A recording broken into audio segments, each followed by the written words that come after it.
Welcome to the Highlands Falls Elite Golf Croquet Invitational.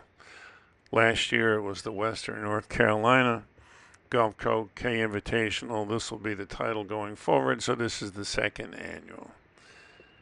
It's held, of course, at the Highlands Falls Country Club in Highlands, North Carolina. The croquet lawns are on an old par 3 green, and that fabulous clubhouse makes it stand out.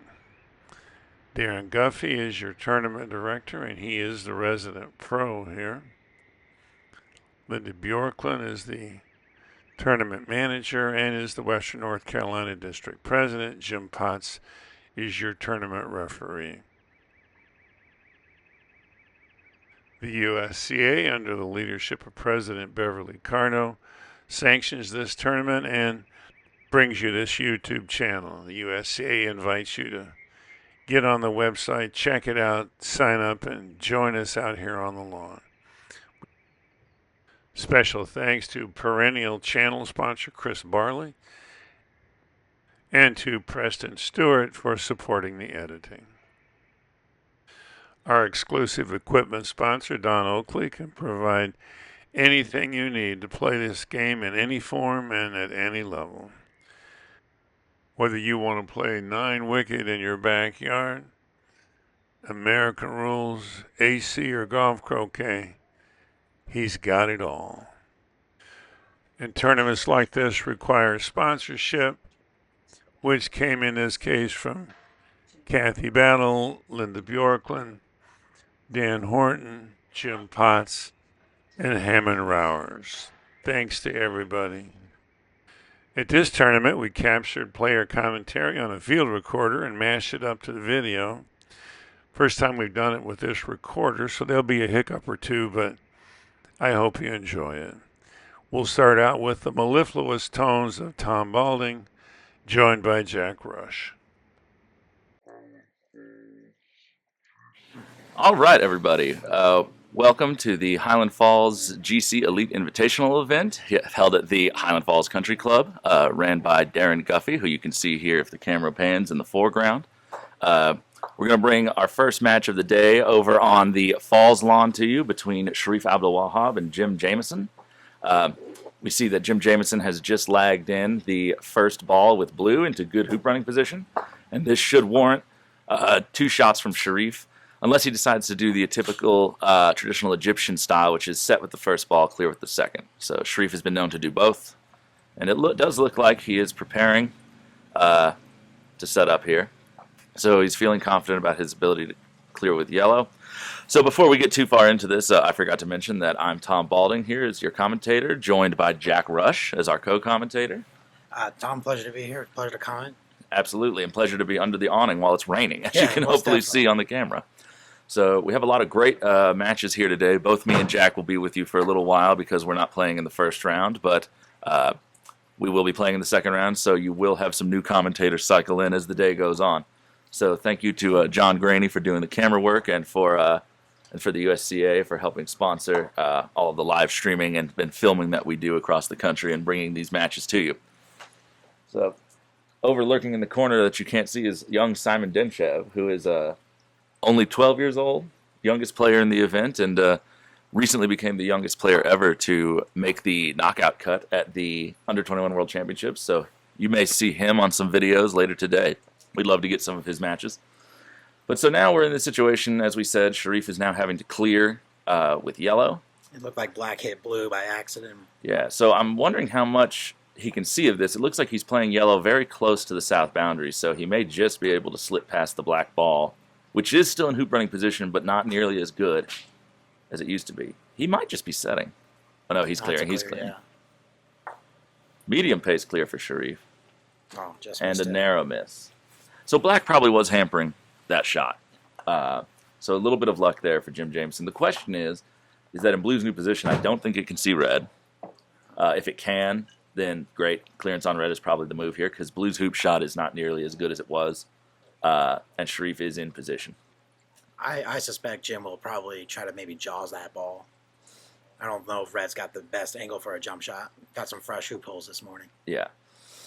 So we are using quadway hoops, but in this very wet, soft North Carolina mountain ground, they can very quickly become a little bit beat up. So the players who hit hard, like Sherif, shoot their hoops very fast, can somewhat bully these if they get a look at it. So What kind of balls? this tournament is actually, great question, John. This tournament we're actually using the Invictus balls, which is the new balls made by Robert Fletcher, Invictus Croquet, and really rave reviews so far from myself and everybody else. Oh, he did go for the hoop and just a little bit extra on the right wire there, and you see it just spin back out. And Sherif will ignore this black ball, and like I said, you're going to see probably a hard hoop shot here. And he's just going to try to bully his way through. Ooh.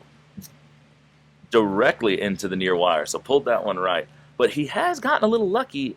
Red seems to now be in the stance or backswing. Yeah, so as you can see there, Jamison's going to have a little problem getting a comfortable stance in a free swing. He still can get a look at it, but you can just see that it's causing him a little bit of discomfort. And on these hoop shots, that can make the difference. Looks like he's going to go kind of gentle at it. Yeah. Ran it well. Smoothly. So it forced him to focus more on just how smooth and straight he swung. He wasn't able to swing as big as maybe he wanted to, and he did not get down near hoop 2. So Sherif will have advantage at this second hoop. Be interesting to see if blue plays some sort of promotion here. It'd be a little difficult, and it doesn't look like he's going for it. But on hoop 2, I would be inclined maybe to try it, just because hoop 2 does not matter. No, it's not. and for those of you who've heard any of my commentary, I don't need to explain that again. If there are some of you out there who don't know what that is, ask a friend. We may go into it later, but it's a little early in the morning to start my rant. Interesting. Blue just lags in. Red trying to get a little bit tighter, it looks like. Yeah. Little right there. It hills off on this court. So we played on this lawn all day yesterday in my block, and that does hill off a couple of feet. I was on the other lawn, so I have no experience on this lawn yet. This whole lawn kind of has a gentle sloping towards the fence. Ooh. Narrowly misses. Wasn't the smoothest swing I've ever seen from Jim. He's normally a lot less body motion. On that one, he looked like he was whipping them out a little bit. Maybe just some early morning rust to shake off, maybe some nerves. But he's now going to give up this about a 2-yarder to Sherif, fairly straight. And makes that one with absolutely no resistance. So Sherif's been shooting well all tournament. I played him yesterday, and that man just could not miss a shot. Yeah. So if the camera pans around here across the way, you'll see this lovely, this is a new building from last year. This did not exist. And some of you who may have seen the videos from last year's event here will remember the scoreboards. The electronic scoreboards were sort of on these rolling stands, and now they've been given this lovely house to live in with some offices on either side. So really lovely facility here, and we have our very dedicated scorekeepers who keep track of all the games so that we can follow along with all 4 matches going on. We are double banking with primaries and secondaries. So for those of you who are not familiar with secondary balls, because we do not typically use them in the States in club play, the transliteration of blue, red, black, yellow is green, pink, brown, white. So green and brown are blue and black, pink and white are red and yellow. The way some people think about it is you just sort of like light shift each of the colors. Black goes to brown, blue goes to green, red goes to pink, so on. And then, great clearance from Sherif. There. So hits it on the side he wanted to cut blue down behind the court. So now blue's clearance back on red can only send him to the back boundary unless he also gets a very aggressive cut, which at that distance would be hard to move him very far.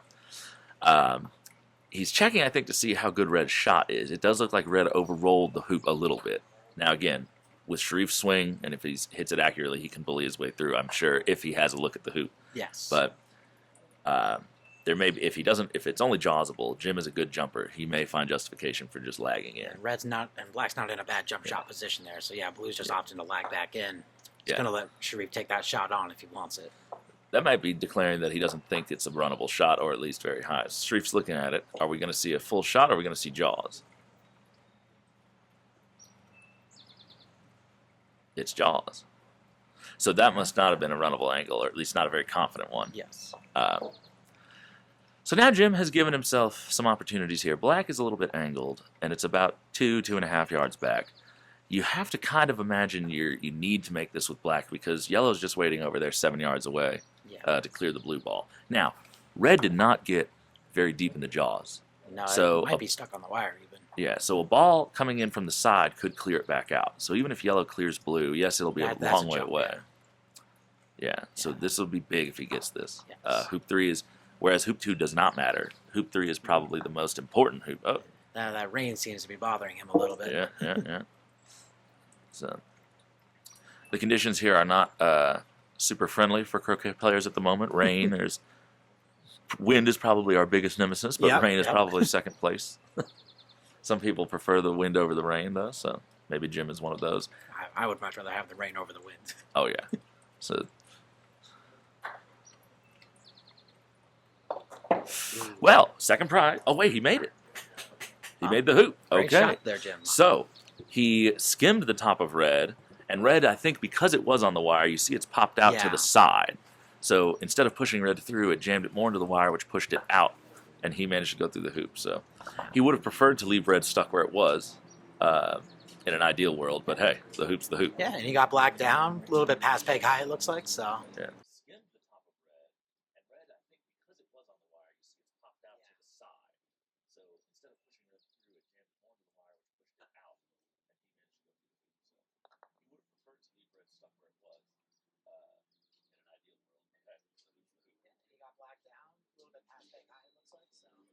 And we see here our double banking has begun, and we have Simon Dentchev, who we mentioned earlier, playing Shane Hettler with the secondary balls. Shane Hettler was is one of our young star players, and he was a college classmate of mine at St. John's. We both learned to play croquet at St. John's, and he was the team captain during my narrow miss from Simon. He was the team captain during my freshman and sophomore year before he graduated. So happy to see Shane here at this event. Currently lives in New York doing commercial real estate. And Simon lives down here in the mountains during the summer. His father, Ivo, is a tennis director. He's the tennis director at Lake Toxaway Country Club. So they're down here in the summer. And Simon plays a lot over there. They've got some beautiful lawns over at Lake Toxaway. So here comes Jim. Yellow has overrolled the hoop and is next to it. Red is in good position. So I'm guessing we're going to see a clearance on red here. Yes. Yeah, gentle clearance. He has pushed it out of the way. Blue's shot is not great, especially now that red's kind of hanging around and behind him again. But that's probably close to 45 degrees. Would you expect Sherif to maybe try to wire yellow from black here? It depends on how he thinks Blue's odds are of getting in or through the hoop. But it looks like that is what he's looking at. Oh, he's wanting to play this in really tight. Yeah, so that looks like a wire attempt. Yeah. It's very hard to tell from over here what angle he has on the hoop. I don't think black is really behind the hoop more than it is like out next to it. So yellow may still only be jawsable. It's hard to tell. Yeah. We are on a slightly elevated position here on the veranda, but it's only maybe about we're sitting about maybe 7-8 feet above the ground of the court. So, and with that distances over there, it's still very difficult to tell certain perspectives. So Jim is again with the red right behind his right foot. He can at least swing freely. His mallet won't catch it. Nope. But you have to be very careful on the step off. Oh, and he gets the jaws. It's resting against that left wire. There's a gap there. So Jack, you are a croquet professional in the area as well. Yes, so I teach at Cedar Creek Club, which is about 30 minutes from here. Beautiful, beautiful club. One of the few clubs up in the mountains with an artificial lawn, just one artificial lawn. I've never seen it yet. You haven't seen it yet? No, I've heard stories. We'll get you over there. Make sure we get you playing on it. But and in the winter? And in the winter, I'm at John's Island Club in Vero Beach, Florida. All right.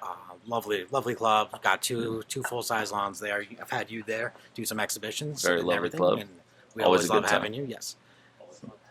And for myself, I'm a croquet teaching professional during the summer, 3 hours north of here, where we're playing at Grandfather Golf and Country Club and Linville Golf Club in the beautiful clearance from Simon here in the foreground. So, Blue did end up scoring that hoop, and he now has a clearance on red because yellow is not that far away and we'll be expecting to clear black. And black, unfortunately, is not set. No. So even if he makes this clearance, he'll still have some work to do to win this hoop. He wants to hit this in the middle. Caught a little bit on the edge there. He hit it soft enough that that's still fine. Yeah. Interesting that Jim is not hitting things very hard right now. No, Especially with how fast this lawn is moving, it's not that hard to get the ball moving. I would have thought he would have taken more of a mid-pace kind of swing there, try to center ball and get that ball maybe 7-10 yards away. All of his clearances so far have been quite soft. And as you see with Sherif, that for Sherif is soft. Yes. And that ball moves well into the tall grass, even hitting it half a ball. So for viewers at home, these lawns are running incredibly fast right now. We were warming up just a little earlier, and I would say they have to be at least 12 and a half, 30 seconds. At least 12 and a half. They're getting up 13. I mean, you hit the ball and it just... Oh, that's a great That's hoop a in the lovely shot foreground from from Simon. So with green completely hampered as the second ball over. So Jim coming back in on hoop 5, great position. Great position. And there's nothing blue can really do about red. So Sherif has the complete ability to set up here. And then let red take care of the clearance. Oh, he's playing really tight. Wow, that's an incredible shot. So, Tom, would you take the pre-clearance on yellow now and Oh, let absolutely. red take that shot? Absolutely. Yes. So I don't want to be doing jump shots I don't need to do. I definitely don't want the risk of red hitting me. And then I'm almost definitely going to be wired from something, So blue is not that far away. Just get yellow out of there and then let red clear. So for those of you at home who want to improve your GC game, oh, that's a great shot. So he didn't need to hit it hard. He just needed it off the hoop, and he wanted to stay relevant. So red now needs to move black, but black will be the first ball back in front of the hoop. So still in good control. But for those of you who want to improve your golf croquet game, remember a simple principle is you want to be the setting team, not the clearing team for too long. So the setting team is the one that, like Jim is right now, he's the first ball back to the hoop. Most of his shots are going to be setup shots. If he does take clearances, they're typically shorter and they're typically softer. Sherif, on the other hand, is now going to have to do a lot of bigger clearances to defend this hoop. So for a nice promotion of blue there. Yeah, an aggressive option. But it does force yellow to have to hit this blue ball with red very far away. And black almost got in position itself. Had black gotten in position, that would have been very huge. Almost a guaranteed hoop winner unless Sherif can make a good 14-yarder. So Sherif does not want to hit this hard. Well, I can attest from yesterday, Sherif was hitting almost every ball he wanted to hit. So yeah, and as you can see there, he hit that in the middle. Now, if black can see yellow, all blue has to do is lag back into position and let black put yellow towards the corner. And then Sherif's still going to be under the gun on this one. That's exactly what it looks like Jim is doing. Yeah. Often just to take a nice position. Yeah, making sure he does not block black from yellow. And Sherif... just opting to set back in. He needs a ball in front. So as we just said with the whole setting team, clearing team thing, Sherif can't just keep making every shot a clearance, especially from 14 yards. Eventually, if you are playing that game, you will miss. Correct. And if you believe that you still have a good clearance or two in you, you need at least to put a ball in front of the hoop. He has to at some point get a hoop shot. So he's basically saying, I know I'm not going to be any further away on this shot really than the last one. Correct. But now I have a ball that is in position, so I get rewarded for hitting this. If he had hit the last one, black just sets up. Correct. And the cycle continues. So at some point, Sherif is just going to put it on his mallet, say, I need to make one good clearance to flip control of this hoop. So Sherif shooting from corner one now. Yeah. I don't think red is in the way there. It's a little south of it, but I think he was trying to cut it. Jim was to maybe put that red ball somewhere in his line of vision. So we're going to see a hard crack at this one here. And a narrow miss on the left-hand side. Not as hard as Sherif has been hitting. Might just be trying to warm himself up a little bit. Maybe, yeah. So, but now Jim with this might be slightly angled, but not much. That red ball has been in his stance almost every hoop shot he's taken. Yeah, Sherif's maybe just trying to make his feet uncomfortable. I don't know. Yeah. Jim looking at it, making sure it's not in his way. Yeah, so though Jim has gotten hoop attempts, several of them now have been with a slight hamper in. But he's hit them soft, but he's hit them well. Yeah. So this one, you would love to run down to 6. You'd be in great position. And a little too much wire. Yeah, you see a little body motion there that you don't normally see from Jim. So if everyone were to rewind that part of the clip right there, as he hits the ball, he's sort of lunging upward with his body. And the problem with that is, number one, it adds a variable to the swing that you can't account for because it's not normally part of your process. Correct. And the second part is if you lift your shoulders and head, you lift the mallet as it's moving. So you're not top it or lose some power. Right. So you're not hitting the ball as cleanly as you expect to, or as consistently. So for those of you looking to improve your physical game, have someone film you, or just have a friend you trust, watch you, and see if there's any extra body movement in your system as you're swinging. Because anything you can do to eradicate that is going to be a really good thing and help you gain consistency. Jim going a little wide there at hoop 6. Yeah, that's. I think he did that in order for Red not to see him, because look at where Red is. Yeah, Red is so close to that peg. So Sherif must have. I looked away. He hit the peg. Oh, he did hit the peg. Okay. Who put that there? So you gotta hate it when they line up the court correctly. Yeah.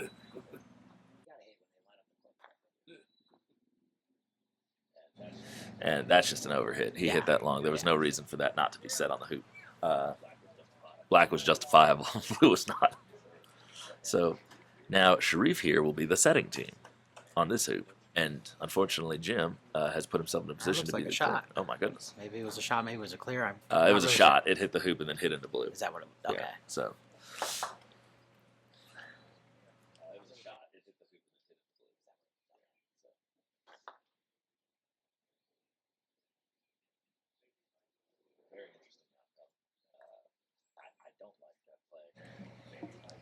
Very interesting outcome. I don't like that play there, because I think it now just gives Jim the ability, if he hits this center ball with this soft pace he's been doing. Deflected a little more than he wanted. Yeah, so Jim had an opportunity there to take control of the hoop. If he were to hit that center ball and his ball would stay around and yellow would go further, then yellow and red would be in a much tougher position. Again, Sherif would have to make some long clearances. Yeah. Now, Jim's going to have to make some long clearances because black has rolled 14 yards almost away from the hoop. So all this ball needs to do is be runnable, and it is. It's perfect. Jim shooting from corner 3. I think he's set here. Most likely, Black's got a little bit better. Black is shorter. You won't be off sides if you miss it. And again, you just need to be rewarded. Yeah. Why keep hitting things if you get no reward for hitting them? No, you want to also try to get a little bit pressure on Sherif a little bit if you can. Oh. As fast as this lawn is, that's got to be 70 degrees off the hoop at least, so that's not runnable. Yeah. Jawsable maybe. It's going to be a tough jaws, but he's close to it at least. And Sherif lagging in, hopefully trying to get some sort of a block on the black ball. Might have gotten it, or might have gotten a piece of it. Can't I couldn't tell if black had a double or not with the hoop in yellow from that angle. I don't think it's a double. Yeah. All right. I also can't really tell what he's lining up here. He's lining up at something in the area. Yeah, it's either yellow or the hoop. He looks like he's intending to shoot at something, just not sure what. You see this body motion. Yeah, those hips are coming forward a little bit. Now let's see if he does it when he swings. Normally Jim is very still. There he stayed. That's better. Ooh, so that was hoop. Now he did sort of pull his arms I saw over that. to the side. Came over to his right a little bit there. But the body stayed still there. So as Much you can better. see, there's just, these things are inconsistencies. If you're doing them sometimes and not other times, then you're not achieving a perfectly consistent platform to swing from. No, you want to keep that. I always tell my students, keep that lower body nice and quiet as long as you can, swinging from those large muscle groups. Right. The only thing that should be moving on your body, ideally, and I say this as someone who doesn't do this, because I've seen my video and anyone could go and double check it. But ideally, if you watch, players like Fletcher, the only thing that's really moving in his whole body is his shoulders to his hands. Correct. Everything else is pretty much a statue. So, and it just achieves a certain level of consistency that, the rest of us have a hard time with.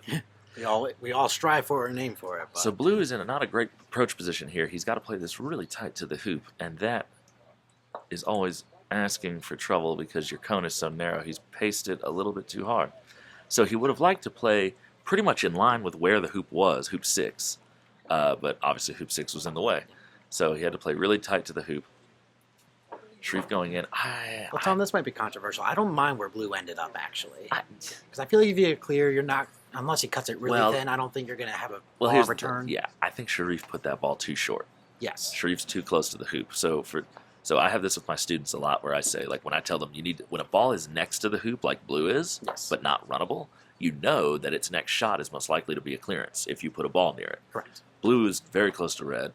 And so the only way to counteract that is put red in a position close to the back boundary behind the hoop where it cannot be cleared anywhere. Correct. Very far. Yes. But look at this. So the angle is there, and that red could be cut all the way over to where yellow or pink are lying, Yes. and blue would take the back line. So that's no good. No, So- not where red is. So for those of you at home, when your instructor or when your friend or when anyone says go deep, deep does not mean where red is. Deep means like halfway between where red is and the boundary at least. Black looks like it's a little short there. A little short, runnable, Yes. but a little difficult. Sherif opting just to set in. It's so difficult when these lawns are this fat. Oh, Sherif, that one just went. He caught that. That held on him a bit. That is on, but he was being very greedy there. So this will take a lot of pressure off of. So if blue clears red, now you can just center ball it. You don't need to cut it. No, you don't need to cut this anymore. Even if he comes back and clears black. So, because if you can keep blue relevant to the hoop, you're in great position here. We do apologize as well if the audio at times is a little bit quiet. So as you can see, we're maybe, right now, we're maybe 30, 40 feet from the players when they're in this corner. And obviously we are talking about things we believe should be done tactically and talking about them, and we don't want to accidentally be heard too much. That's not a good clearance. That's not very good at all. That's not good. So he was trying to get that all the way down and keep himself somewhere in this quadrant. Now neither of his balls is in position in front of the hoop. He'll have to clear into the corner, meaning he's not sending anything very far.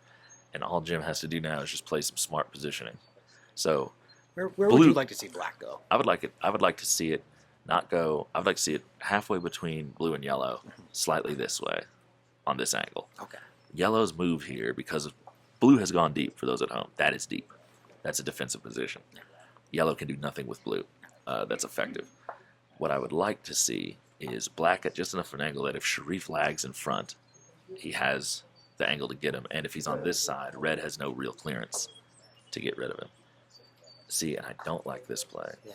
as much. I mean, because now people might say, well, that's virtually the same thing as what you just said. But look at how much further into the lawn he is. Look at red now has a better clearance angle. So if Sherif hits the center or left half of that ball, it's going to send him a lot further over there than if he were maybe 2 yards further back this way. Correct. Yeah. So Jim looks like might be trying to cut clear yellow. This might be open. I can't tell from here. Yeah, it's hard to see. He did not waste any time looking at it. No, he's going. Doing a gentle roll. That's a great Oh, shot. that's That's a great. great shot. That's He really almost good. got in the jaws. But put yellow directly behind the hoop. Now, wire opportunities become a thing. So,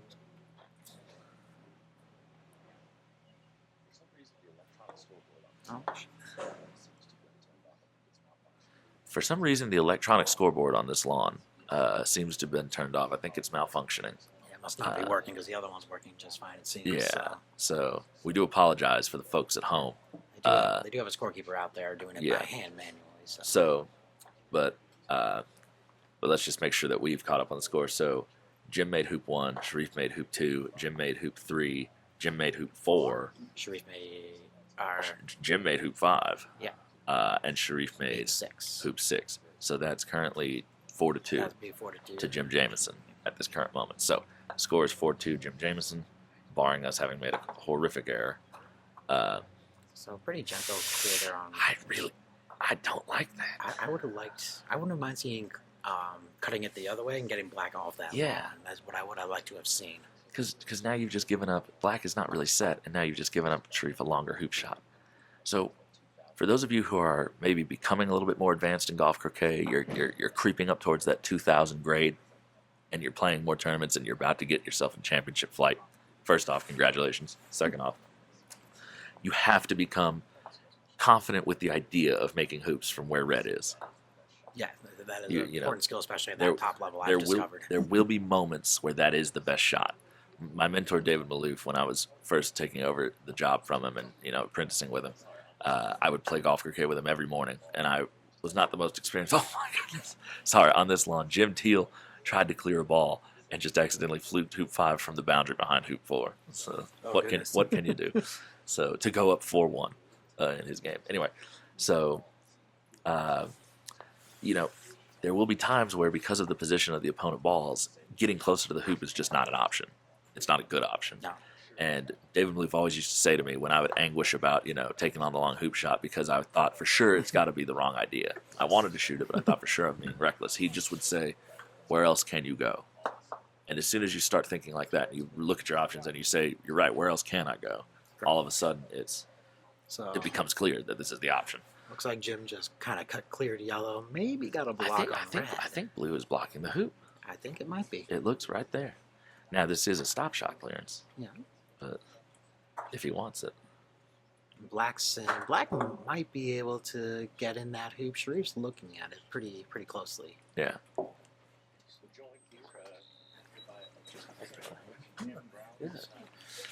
We're joined here by a brief cameo appearance from Hammond Rowers. Say hi, Hammond.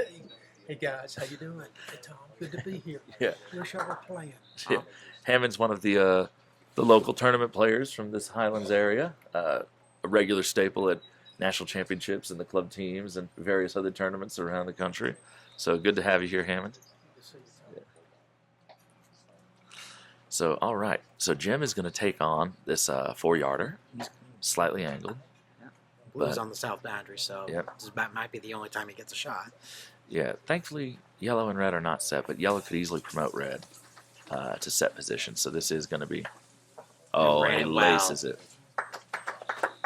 So I believe, again, if we have made no errors in our tabulations, that is 5-2 to Jim Jamison. We apologize again for the scoreboards being out. I wish that I knew the score in the Hettler Dentchev game. And we might try to get an update for you here in just a second if they roll around to this corner of the court. But Darin Guffey over here on the Highlands lawn, up 5-2 against Dallas Denney. And then the other game, Jim Teal versus Creighton Morrow, another one of our young pros from this area. Jim Teal is up 4-2 in their game. So we're seeing some sort of runaway scores starting to appear in some of these matches. Dallas will have a chance here to take control and score this 8th hoop to make it 5-3, but we'll see how it goes. Tom, it seems like the weather's starting to let up a little bit, so I think players will start getting a little more comfortable. Yeah, the rain has stopped. In a little bit. Rain has stopped, so... Oh, what a good Sherif. shot. What a One of ball the things that is often underestimated in Sherif's game, because he's known for the hard hitting and, is that he has incredible touch. And it's one of the reasons he's been so dominant in golf croquet. You can hit all you want, but if you're not putting the balls in good positions or getting in front of the hoop very well, especially when your opponents are good hitters as well, then you're just not going to pressure them or put any stress on the hoop. Sherif has a way of not only just clearing you all over the place, but also just putting balls feet in front of where he wants them. Oh, nice clear there from Jim. Yeah, very nice. So, and Jim does have a hoop shot. And in this instance, you take the hoop shot. Yes. So if everyone can see this, we have a good angle on the camera here, I would imagine. We can't, I should say, we can't see what the camera sees. We're sitting next to the camera. But we're sitting almost in the same line as it. So as you can see, Sherif's hoop shot is ideal. Jim's hoop shot is slightly less than ideal, but still very makeable. Clearing red here does nothing for you. Misses the clear there. Because even if you clear red and stay in front of the hoop, yellow is not that far away. So red just sets back up, and then yellow gets a 7-yarder. So again, if you're playing an opponent who's a strong hitter like Sherif, you just got to shoot the hoop. And Tom, it looks like young Simon here is taking on a jump shot from about peg high at 6. He doesn't have, and he just has to get over green so he can hit the hoop on the ground. He was raising his body on these the other day. Raising it again. Had the height. Height was good. But he needs to get less body motion in his system there. Yeah, there's a lot of hip movement in there trying to come up on. All of a sudden, the scoreboards have reset on the other lawn as well. Okay, and they've called in the pinch hitter, Melissa, from the club to, I think.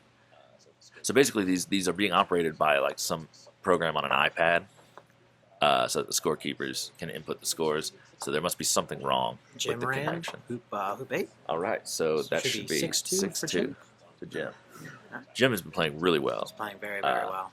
Last year I had and it's on video, people can go and watch, I had a very tense match with Jim Jamison going to the hook. Watching that, yeah. I had a very tense match with Jim Jamison going to the hook. Yeah, the jump shot at 13. I had the long jump shot after the promotion from 12. So, good shot from Shane. Shane center ball. Yeah, and we were looking right down the barrel of that. He's dead on that. Beautiful cast. Well, Tom, I'm be a little biased. I'm a little nervous now. I play Jim Jamison next after this game, so he's done with Sherif. So he can come down off the adrenaline. He might, but I wouldn't expect him to. That's a Oh, great lovely swing. center ball clear That's a there. great swing. And that was the first time on one of those bigger swings you actually saw him stay still and just finish it out. So, center ball when he needed it. He's giving Sherif everything he can stand right now. Looks like yellow might be runnable there. I suspect it is. Simon.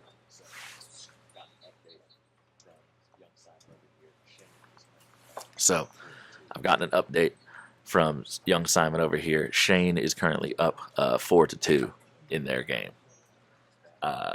So Simon here will have to do a little more work in order to bring this back. But Brown was just short of being set on the hoop. So White can just lag in here a little deeper. Sherif clearing blue from the side boundary. Cuts it really good well. cut there, yes. Really well. Look at how far that moved. Yeah.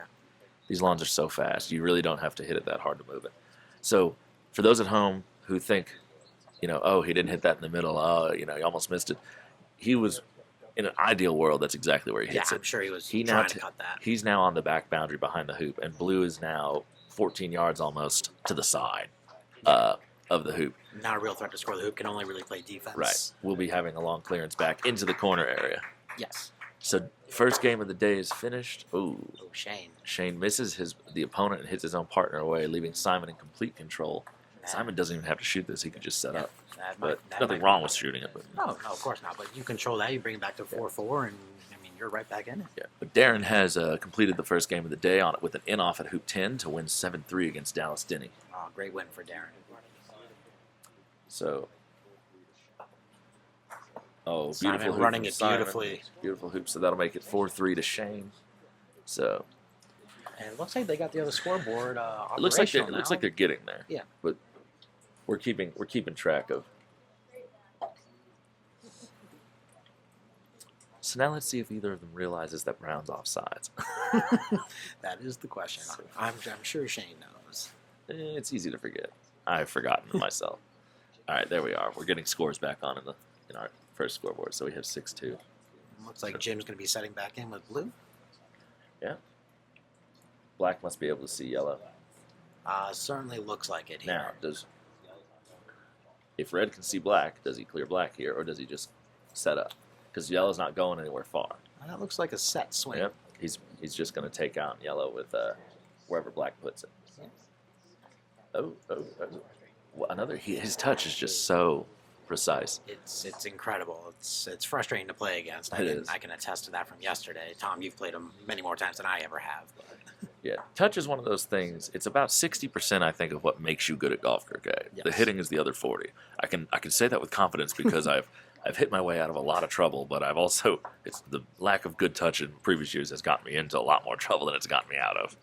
So I'll say your long distance shooting has been the bane of my existence many a time. well, thank you. I try, but You succeed.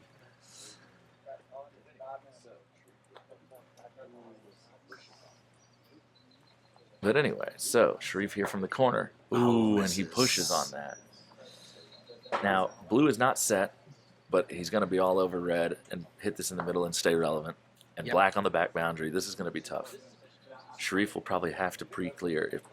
Okay, well. Good center ball. So this is a great tactical question. Where do you go? And if you're Sherif, you know that you can't go anywhere where blue can clear you away. So look where he goes. He goes deep. Right? He goes close to the line. Blue can only clear him straight back, where he'll still have a hoop shot or any short clearance he wants. He is not going to be clearing with yellow. He's going to be setting. There's no point to clear with yellow. Yeah, that clearing shot from there is almost too aggressive. Uh-oh, it's got to slow down. Black. Oh, I can't tell from this angle. If it's runnable, it's barely runnable. It's jawsable. So, okay. Right now? I have been informed that I will have to leave you soon to start my own match. So we'll leave you in the capable hands of Jack Rush and whoever else they wrangle. Might see if we can get Mr. Guffey in here to That's true. do some commentary. He just got off the court. Our wonderful tournament director, Darin Guffey. Here he is. So we're joined now. I will be replaced by Darin Guffey as I go prepare for my first match of the day. Thank you again to Darin, by the way, for organizing this event and putting on such a wonderful event for us all every year here down in the Highlands. So thank you so much, and I will join you guys later. All right, thank you, Tom. So Sherif going for the jump shot there at hoop 9. I think he just missed it. So Black will take this hoop shot on. I am joined by Darin Guffey, our tournament director and the head pro at Highlands Falls Country Club. Darin, how was your match this morning? Fine. Hit some really good hoop shots. Clearing wasn't really there, but the hoop shots bailed me out. All right, excellent. Well, your hoop shooting is phenomenal. So, Jim Jamison and Sherif just finished up. It looked like Jim got the win 7-2, so congratulations to Jim. The bonus coverage on Simon and... So we go back to Simon and Shane, and it looks like their score is 4-3 in favor of Shane. Again, Shane, as Tom said earlier, they met at St. John's. He's been playing there. Simon, just 12 years old, the youngest U21 participant, and made it into the knockout round. So we're going to join them here. It looks like Green has not quite entered the hoop, but Shane's going to go ahead and just run that. So he will go up 5-3, and Simon will have the first shot to hoop 9. Pink down here on the north boundary. Can't really tell. It's hard to tell from this angle if the furniture's in the way or not. I suspect he'll be able to get down, though. Yeah, I'll probably be stuck a little deep here, trying to avoid the furniture, like you're saying. Yep.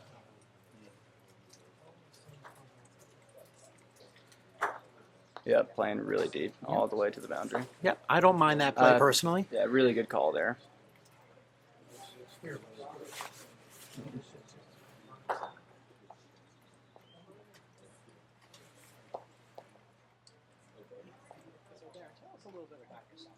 So, Darin, tell us a little bit about yourself. How long you've been working as a croquet pro, and how long you've been playing for? I've been at Highlands Falls Country Club since 2019. Took over as the head pro in 24. Began playing tournaments at the end of 2022. Actually got my inspiration from the 2022 Nationals here. So if you notice, my Irish swing looks a lot like Sir Matthew Essick. It does. Very, very similar. So my first exposure to real croquet was actually watching the final here with Matthew and Sherif, which is a matchup we'll get to see at the end of the day today that I'm really excited to watch. Yes, that'll be a great match. Hopefully, we'll be live streaming that match. Yeah, I believe Sherif's planning to live stream that, so that'll be awesome. So Simon here with the decision after Green sets in. Yeah, I wish we could see how good Brown is. Yeah, yes. Might as well talk about the secondary colors. Oh, of course, yes. So Simon and Shane are playing with the secondary colors. I know Tom talked about them a little bit earlier. So green and brown are partners, and pink and white are partners. So they translate directly across from the primaries. So the primaries are obviously blue, red, black, and yellow, and the secondaries go green, pink, brown, and white. So here it looks like Simon's taking the clearing shot on And brown. this is a big swing. Shot. Not all he Catches a wanted. little bit more on the edge than he would have liked, but got brown about halfway down the lawn. It looks like white might be able to run that hoop. See if Shane takes this clearing shot on or not. You've played Shane a little bit more than I have. What do you suspect Shane will do here? You know, I'm 50-50 right now. Shane does not like balls on the hoop. He takes on a lot of clearances. It's because he's so good at the center ball. Looks like he's lagging here, giving Simon the shot. Maybe trying to get the block. Oh, And he may great have gotten shot. that block. Great shot. It looks like Simon's reaction. He got that block perfect. Yeah. So we'll see. Simon getting Looks a like he's- Solomon grip. yeah, That's taking the usually jump. Yep. So Simon is really the only player I've ever seen that plays with actually all three grips, depending on the type of shot he wants to hit. Oh. And not a bad effort from the Yeah. young man. Really good attempt. He's still kind of bringing those hips up a little bit, Yeah, not needs to stay staying down as just a steady touch down. longer. Yeah, that may be my problem as well. Shane gonna look at this hoop.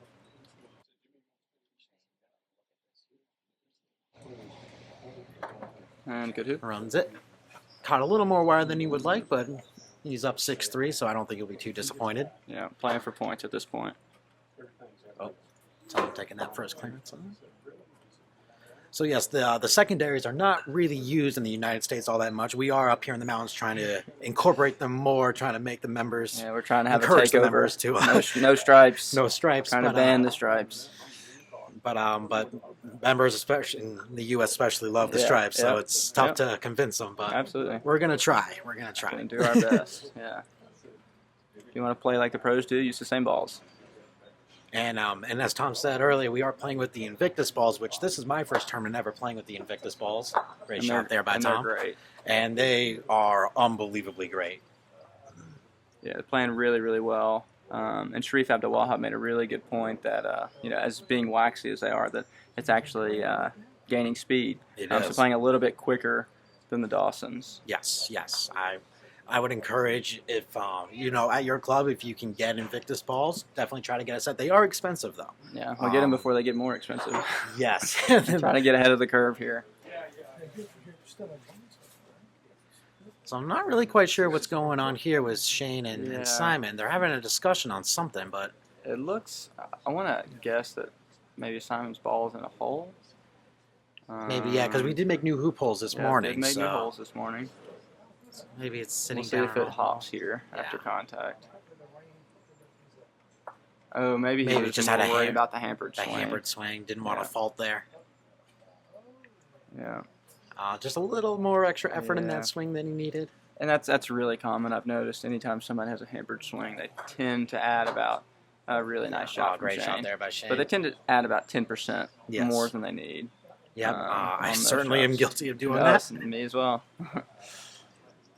Well, that's something else, like going down, let's say if you're in the jaws of 1, going down to 2, I've really tried to get folks to, understand the fact that, we're not really thinking about scoring the hoop from 1 to 2. We're thinking about just taking position at hoop 2 from the jaws. Yes, maintain control of that hoop, force the opponent to take the clearing shots on. What do you think about this? Going back to Irish, so that's a set shot, which I prefer. Yeah. Certainly prefer. Yellow has a better look at it. For sure. You'd like to see that a little, be a little more competitive blocking shot there. Yep. Shane's 6'3", I think he takes the hoop on. Yeah, this is not something I would want to give.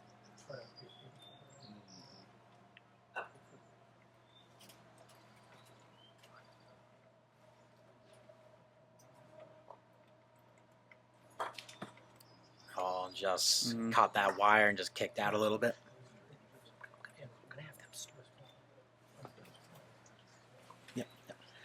So I'm going to leave you in the very capable hands of Darin Guffey. I've just been informed that I need to go play my match against Jamison, who we just watched earlier, beat Sherif. So I am going to go off there, and hopefully Darin will provide some more commentary and gives you some more insight.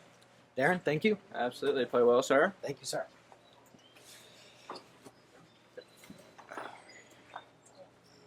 So it looks like Simon may have gotten the block there, prompting Shane to play into position.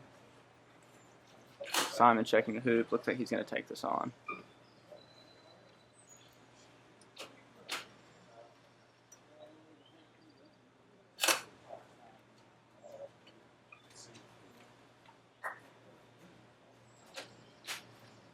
Still a little bit wet from some rain this morning.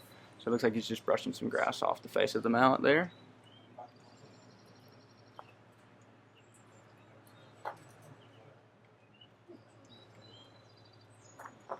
And a really nice shot.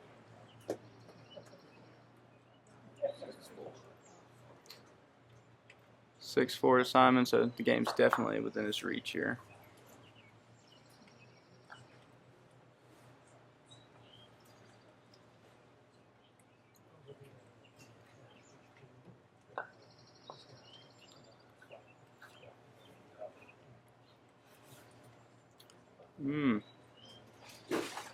So he's overran position a little here. Looks like Simon's going to go and take the clearance, which I really like since Brown's was overran there.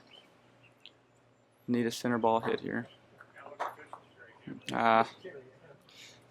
Really, really close shot there, but a narrow miss by Simon. You can see his disdain. So Shane just going to lay another ball in here. Just keep those 2 balls, keep control. Looks like he's more of in a coasting mode now. I'm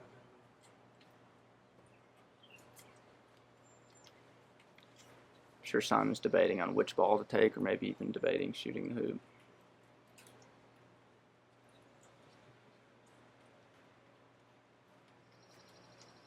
Big powerful swing. Got green. Interested to see if Shane takes this on.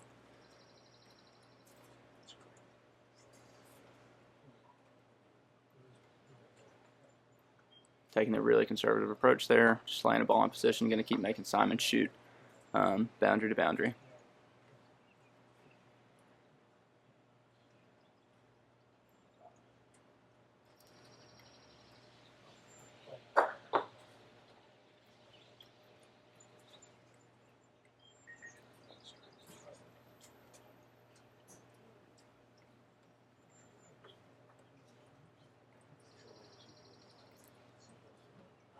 Looks like he's going to lay into position here and trust himself, really back himself with pink to get the clearance. Looks like he's played nice position. See if he's gotten a block. Wow. Can't tell if Shane's open on white here, but he may decide. Looks like he's lining up a block.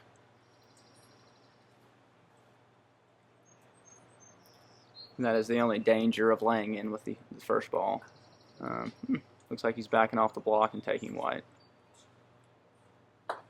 Oh, and a partner clearance.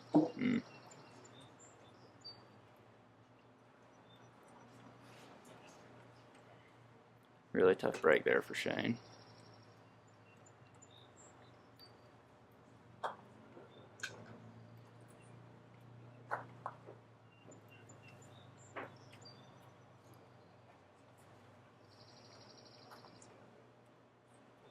Simon playing position.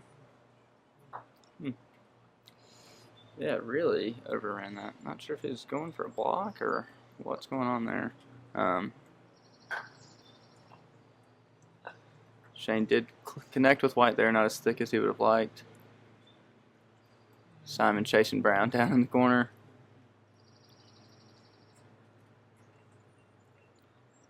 So another odd situation here where we've got, a makeable hoop, but not something you're necessarily eager to take on at this point in the game for Simon. Because they'd really like to be able to win this hoop and get control at 12. Checking the hoop again.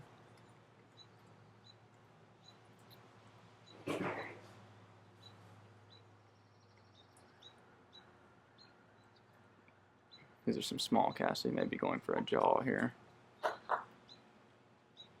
Oh, really unlucky. Really, really unlucky there.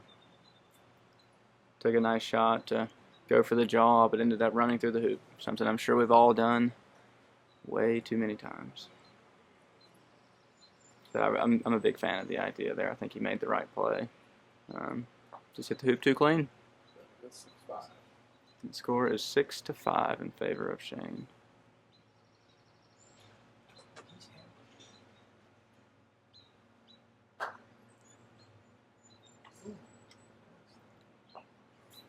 Moving the boards out of the way.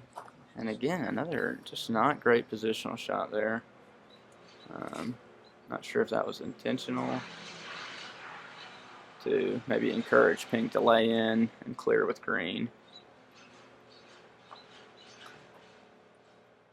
Simon playing a little wide. Let's see if it's deep. Not as deep as I would have thought. Wow. So Brown's going to take position here, and he needs to be careful not to block green to pink. That'll be a really important thing. Taking relatively good position. Managed to leave green open on pink. Simon playing through 11, down to 12. Really nice shot. Really, really nice shot. Good shot. So, yep, Shane lining the clearance up on pink.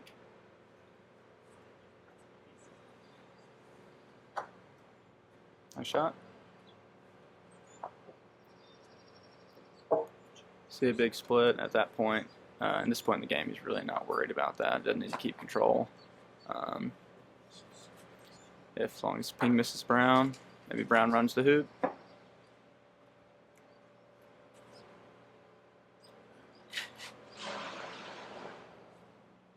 Big shot here.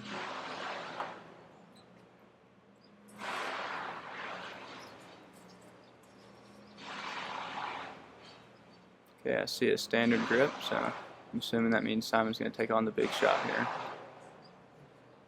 Yep, see some big casting.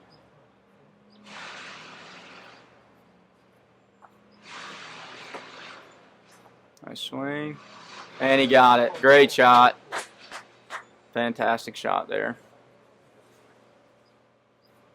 That's high level croquet, folks.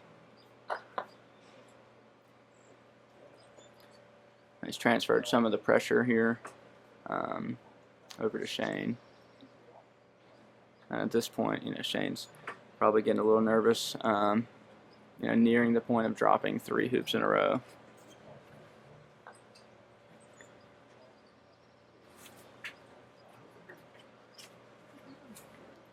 Wow.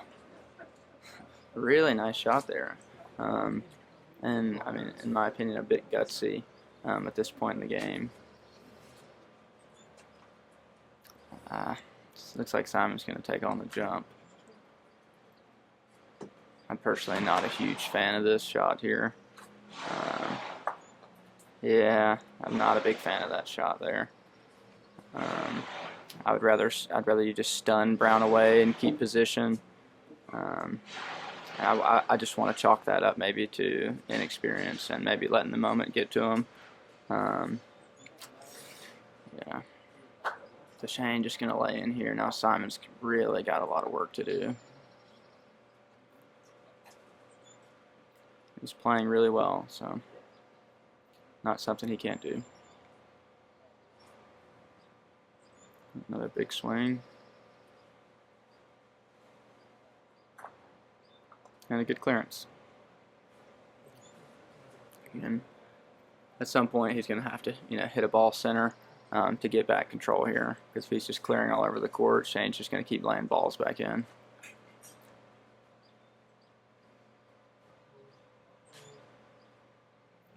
Yeah, another good positional shot.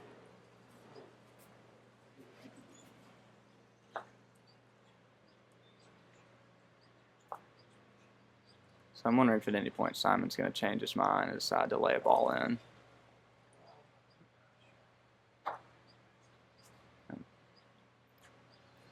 Narrow miss.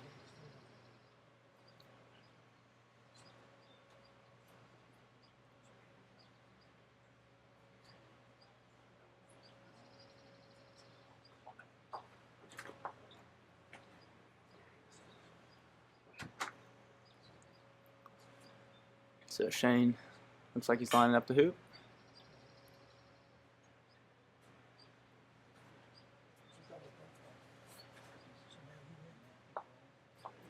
And nice shot. 7-5, Shane Hettler over Simon Dentchev. Really exciting game to watch.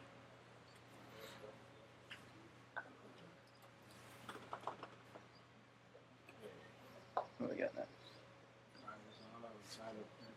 Okay, good. So Simon's going to play back to back? Yes. Yeah, I've got 3 back-to-back today.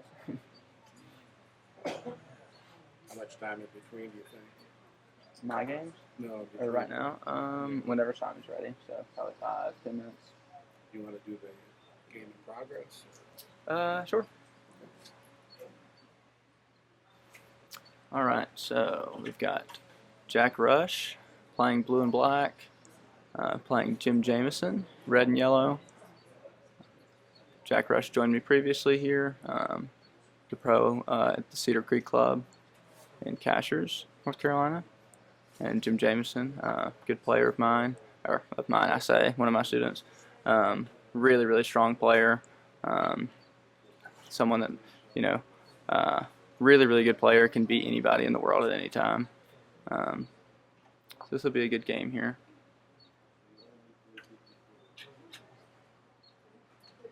And Jim's also local. He's a member at Trillium Lake Club, just down the road.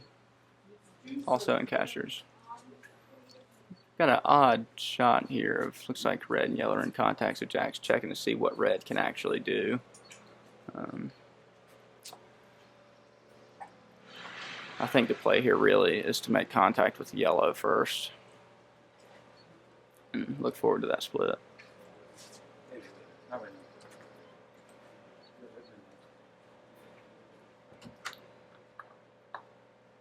Oh, and he made the hoop.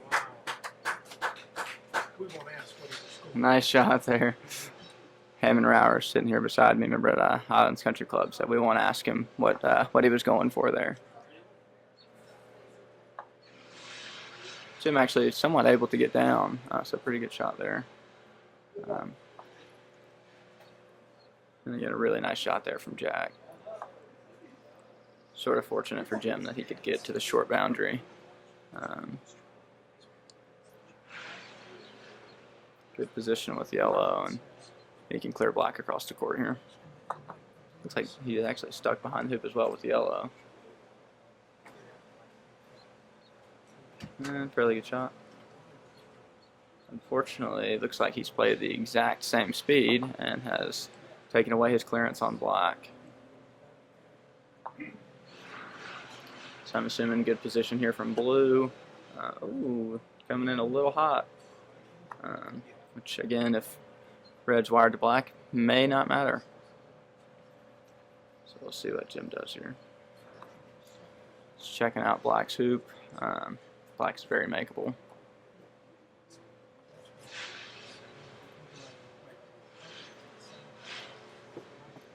Not sure if he's going to opt for the jump clearance or trying to play the combination clear. I haven't seen a lot of successful jump shots over the past day and a half, so I'm wondering if maybe he'll play position. I believe he's going to line up the combo. Yep.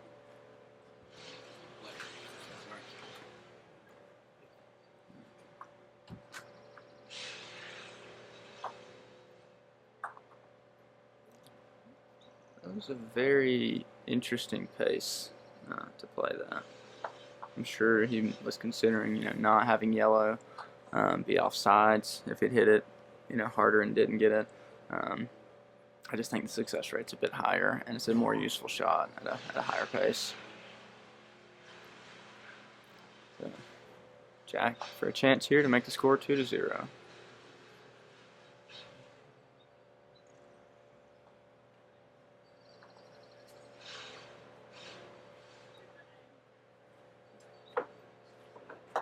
And a good shot. 2-0. All right, so down in the corner, we've got Brian Lozano, the pro at the Cullisaja Club in Highlands, North Carolina, playing 12-year-old Simon Dentchev.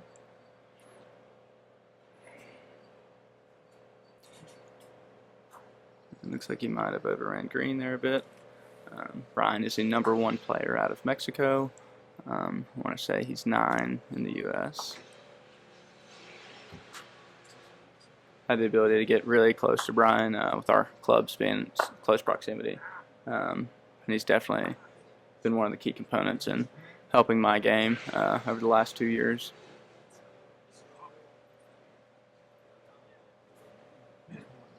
And he had a really, really strong performance at the World Championships in October.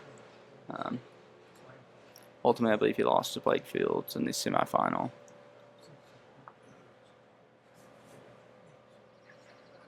So I'm assuming pink's going to play a little deep here with the green being overran. Yep, pink's pretty deep. And a good shot. I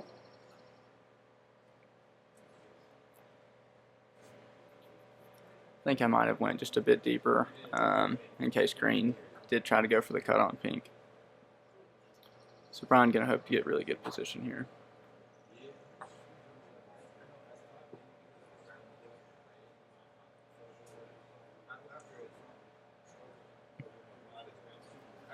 Brian must have had a really, really good breakfast this morning. Simon just going to play in with white.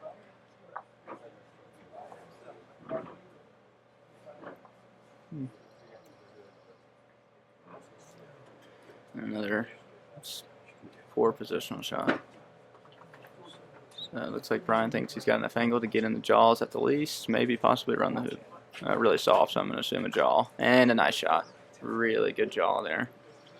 So again, Simon's going to have to line up yet another jump shot. You can tell by his body language he's not super excited.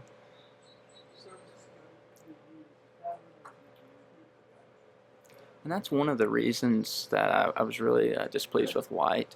I think had white been tighter, I would have played white tighter to the hoop there.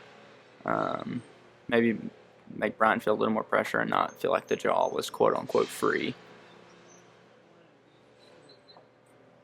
So another big jump coming on for Simon.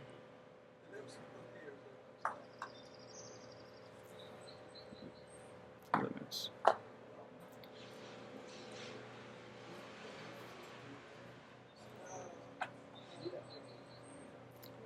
So Brian's lining up to see what white can or cannot do.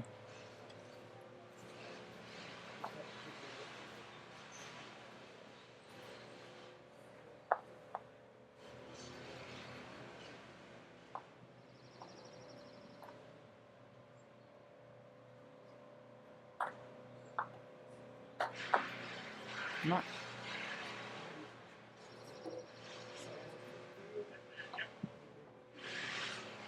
Green, there must have been a way for white to get green out. The way Brian lined that up. He's going for a block there. Good try by Simon. Good swing. There, a miss.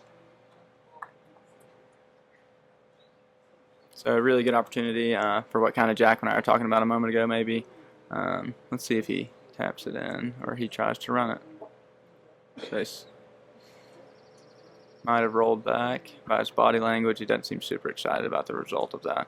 But he's kind of trying to line up the scenario that Brian and I were talking about, really being able to just have a ball in the jaws of one and focusing on just taking position at hoop two. Real easy way to win 2 hoops in a row. Here at Highlands Falls Country Club, we refer to that as Billy Ball.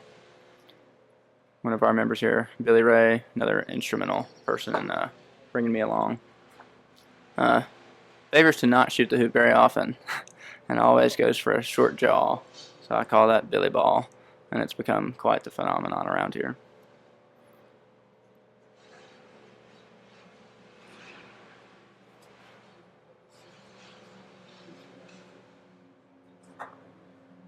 So Brian just tightening up Brown. I think he may be trying to line up sort of a back block for if white hits green. Just sort of guessing there.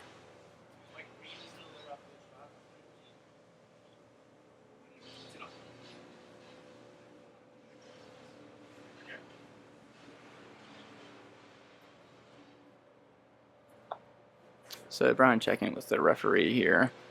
It looks like kind of what I'd suspected, that his ball rolled out of the jaws into some sort of hole there.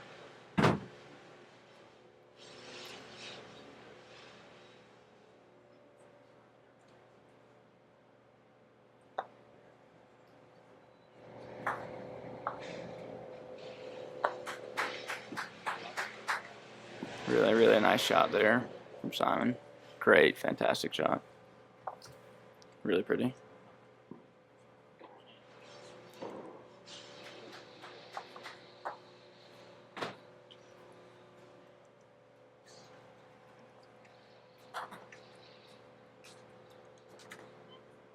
So Brian probably just going to play position here. Yep.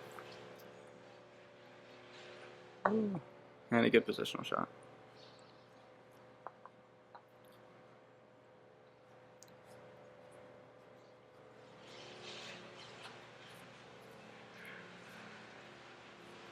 Lining up the clearance, or maybe that was a hoop attempt. I'm not quite sure, but a near miss.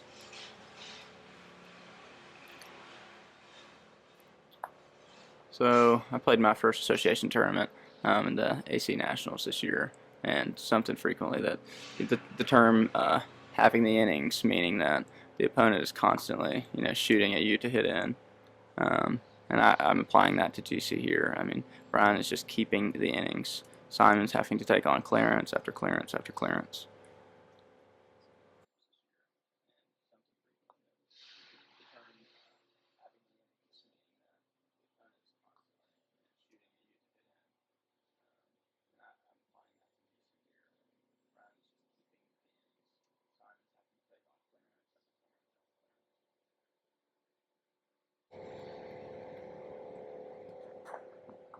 And a hit.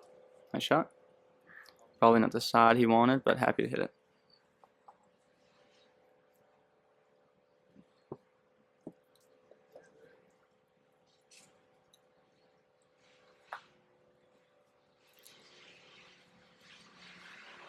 So again, I'm sure Brian's just going to play position here.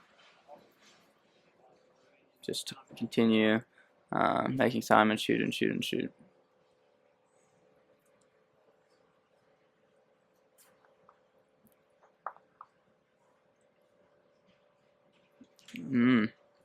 Really poor positional shot there. And that's how the innings are lost, is bad positional shots like that. And just to update you guys on the game we covered briefly, appears Jack Rush is ahead 4-0 over Jim Jamison. Simon making the long track to his pink ball there. Can't quite tell how good Brown is. From where I'm sitting, it looks like it's in running position. So yet again, another big clearance. And I see a standard grip, and I see a big cast. So looks like we're going to see a big swing at Brown.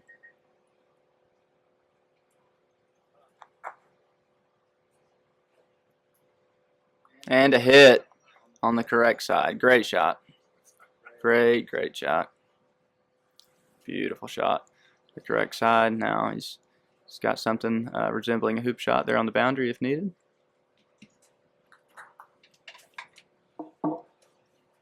And interestingly enough, with Green out of position there, the hoop's kind of turned around a bit in favor of Simon, in my opinion. So I think if White can get good position here, or even a good clearance, Pink has, the potential chance to score the hoop. So we'll see what Simon does. I personally, I would be trying to use Brown to hide from Green with White. Looks like that's what he's attempting. Or maybe he's just going deep, since Green can't really do much with White. Or he thinks maybe Green can get into the hoop for the jump. Pink plays the clearance on Brown, and White's got something to work with.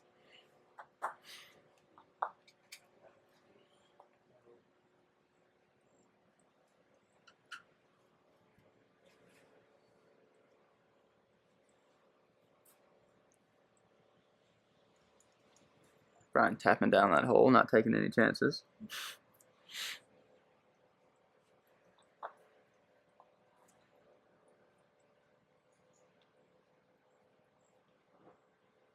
And he's overrolled it. So now Pink plays a clearance on Brown, and hopefully White will have a hoop shot. Oh, another narrow miss. That was a pretty critical one.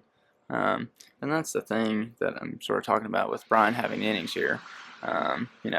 We don't think that croquet is a huge athletic game, but I mean, after these big swings, it takes quite a lot out of you, and it's not something that most people can do for a long period of time. Big clear after big clear after big clear. So really evident right there. And I'm not sure what Simon can do positionally. I mean, I can't see if he can get by Green in the hoop. Playing on the right side of the hoop, so he must be able to.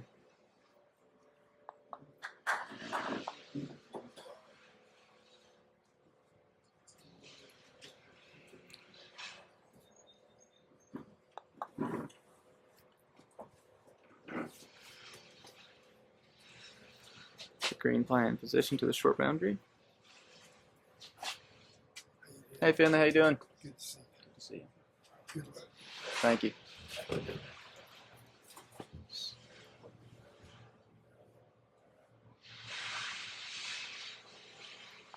That is 1-0 now to Brian Lozano.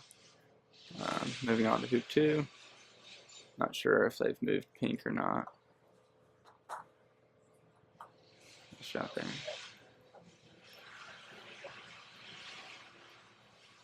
Score update on Jack and Jim. Jack still leads 4-1 and has control of hoop 6. Simon moving to the penalty area.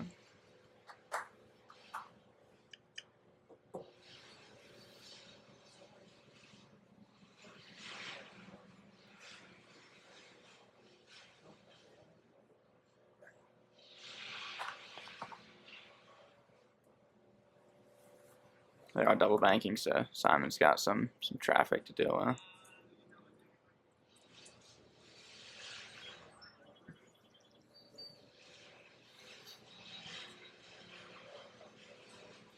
Having blue mark, so Simon can safely play over to hoop 2.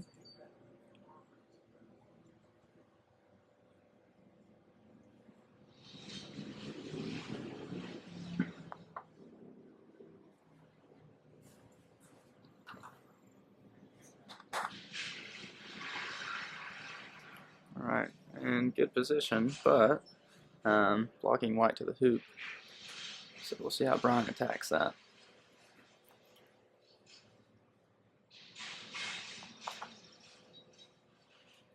My guess is just good position.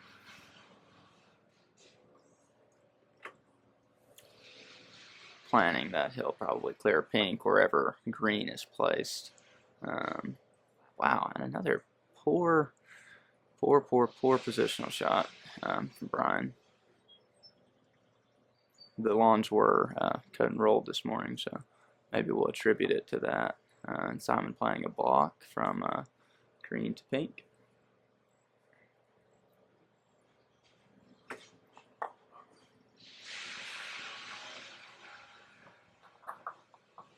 And Brian playing a nice double clearance. And see, he hit that at a bit of higher pace than Jim did earlier. He didn't kill it, but he did add, probably 15% more pace. Shot from Simon, clearance on green. Been talking with Simon for the last couple days, and he's a great kid. He's going to have a really nice future in this game. And he understands, the magnitude of all these situations, and he handles a lot of these with more composure than I did early in my playing days.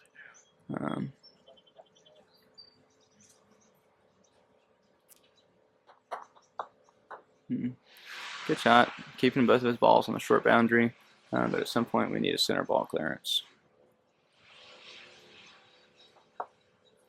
And again, Brian now has regained control of the hoop.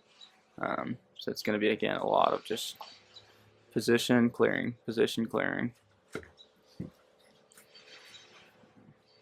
Not a great positional shot there. I actually probably would have played that deep to discourage Brian from shooting at it. I frequently take deep positions so that I have no worries of overrunning the hoop. Because now this clearance doesn't mean as much anymore. With pink in position, this clearance means a lot. And clips brown there, so Brian's going to have this hoop to make it 2-0. To save a little grace, Simon does have white legal at hoop 3. Unfortunately, though, I'm not sure what pink can do to get over to 3. It does appear to be sitting in the hoop hole from yesterday. So I suspect we'll have a referee called out. And a really good hoop around there from Brian. Didn't touch a thing. So 2-0 to Brian Lozano.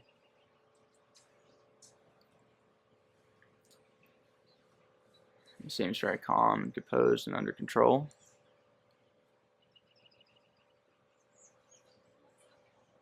Yeah, so there begins the conversation of the hole.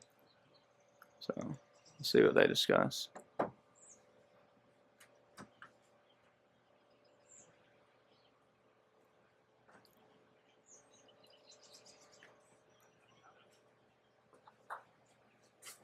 So Brian just gonna, looks like he's just opting to have pink moved, which is, they've handled it themselves. No need to call a referee. Which you'll notice most of the time, the higher level players just tend to operate on their own.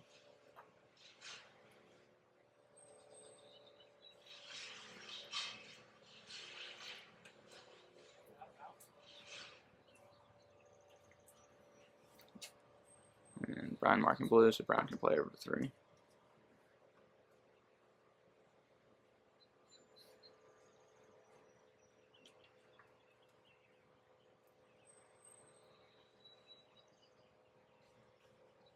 And Simon actually getting relatively good position with pink from where he began. Just to reiterate, the secondary colors, green, pink, brown, and white is the order of play.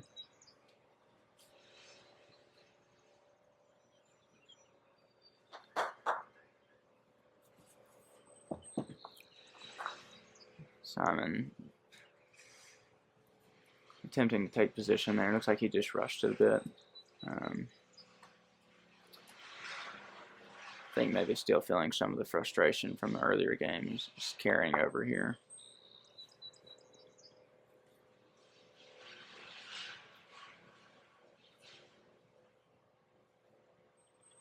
Checking the hoop again, so it looks like he may be attempting this hoop. And again, with the heavy rain we had this morning and the soft soil, these hoops are going to get loose pretty quickly today. So I'm assuming I'll be out there with our head referee, Jim Potts, resetting a lot of hoops. And nice shot. So now 2-1, favor of Brian.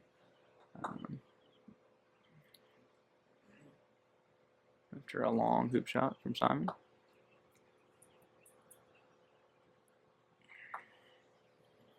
Brian hampered by the hoop there to get great position, so plays to the short boundary. On the short boundary side of the hoop.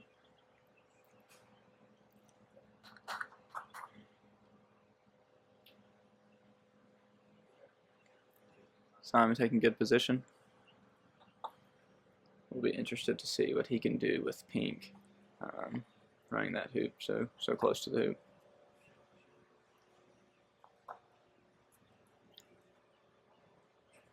May see another referee call here, or they'll just handle it themselves. Looks like he's going to play the hammer shot. We're having a conversation about that. I personally do think that was a fault. In that it being a trap in the ground, that shot there typically to be legal, pink would have to jump off of the ground, being hit at that angle. So we'll see what they decide to do.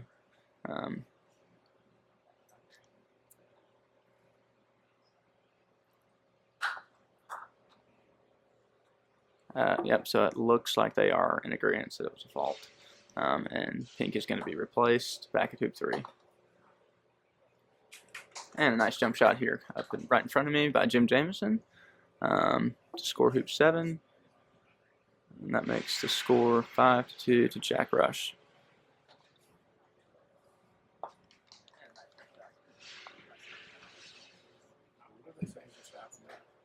What's that?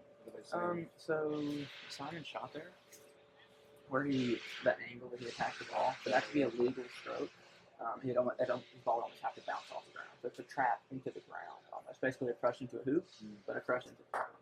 That's the idea there. It is a fault, yeah. It's just like a crush. I mean, correct. It's extending contact. You got it. Well, I mean, the word crush isn't in the rule book. Every jump shot's like that. Every single jump shot. True. Not everyone, but because it jumps. And that shot didn't jump. That's like the idea. Any close to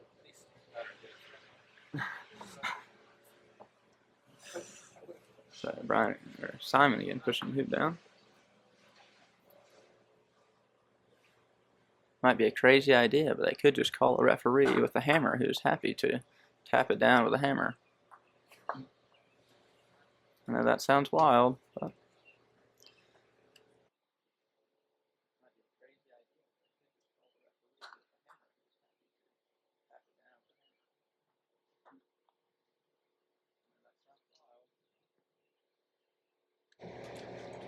probably better than exerting all that effort trying to get the ball on the ground. Now we finally get the sunshine coming out here. Really beautiful setting here at Highlands Falls. And a jaw there from Simon. Be interested to see how Brian plays this. I'm assuming he's going to want the jump with brown, leaving white impeded to 5.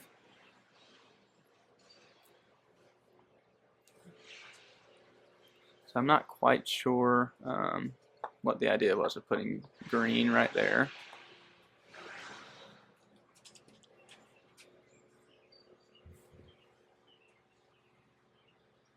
So Simon just playing down with pink,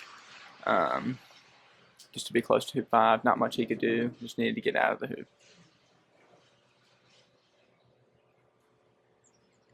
Brian with a jump. Ooh. Didn't get the jump, but from my angle here, I'm not quite sure that pink, or excuse me, white can do anything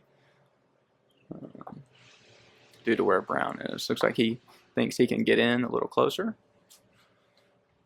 Yeah, really good idea here to call a referee. This is not something you'd want to be a judgment call. Oh, and he's played it. It's called the referee, backed off.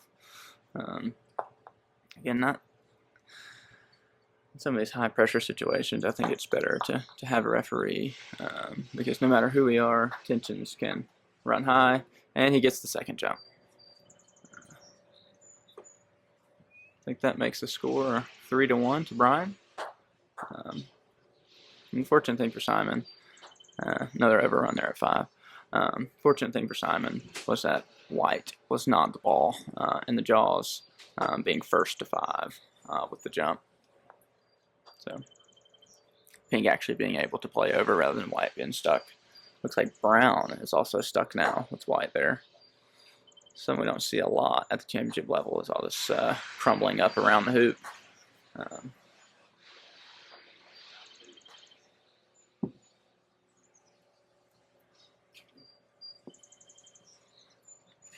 So it looks like he's just played a cuddle there up to white. Let's see how Simon attacks it.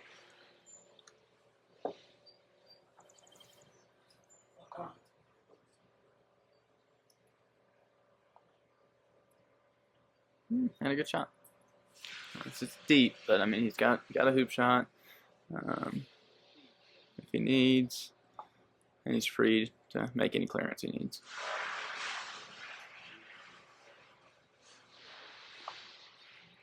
And an update on the other game, Jamison has just run hoop 8 with yellow to make the score 5-3 to Jack.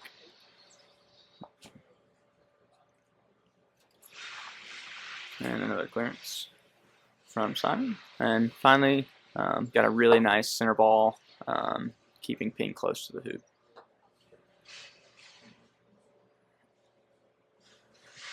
So Brown just going to play position here. We'll see. Yeah, I assumed he'd go a little wide, trying to maximize the distance from pink to brown. And Simon playing position here. Again, really important to leave that lane for pink to brown. And he's played a good shot. Body language not happy for some reason, but a good shot from where I'm sitting.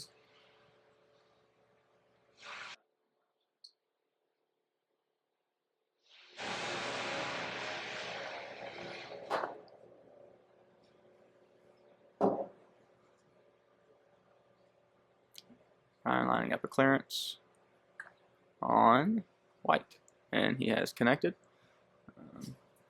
Got a little flick up to the boundary, so he's on the correct side of the hoop. So we'll see a clearance from pink to brown, and he'll hopefully look forward to getting that same flick that Brian got, and maybe cut himself a bit up to leave himself some sort of resemblance of a hoop shot.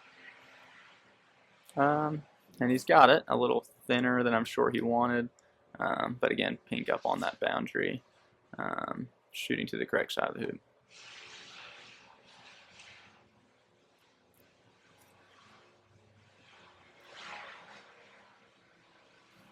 Ryan lays in with Brown.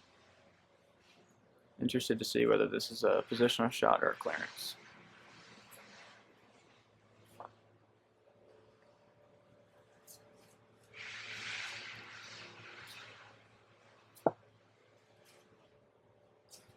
It is a clearance. And a hit. A little split there. We'll see how they play it. And so again, there, I might have been inclined to lay in with pink, lay in with white, and back the clearance with pink. Simon's hitting a lot of shots, but he's not getting a lot for them. So interested to see how he plays pink.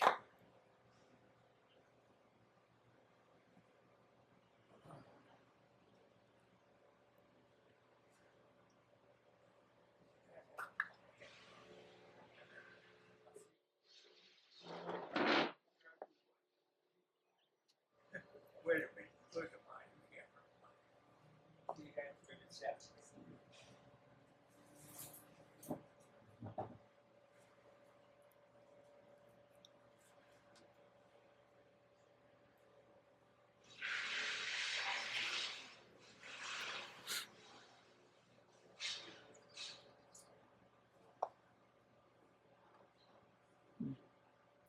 And Jack Rush sinks hoop 9 to make it 6-3 over Jim Jamison.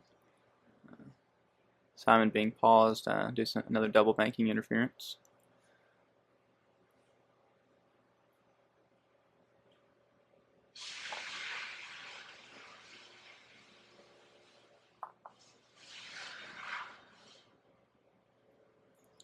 And it looks like Simon's finally taking my approach as to play a ball in first. And he's overrun position yet again.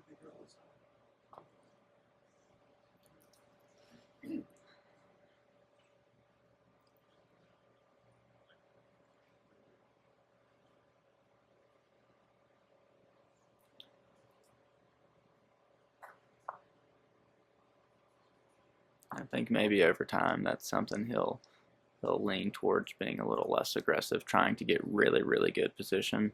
I think over time he'll start to play a little deeper to take the worry out of that potential overrun.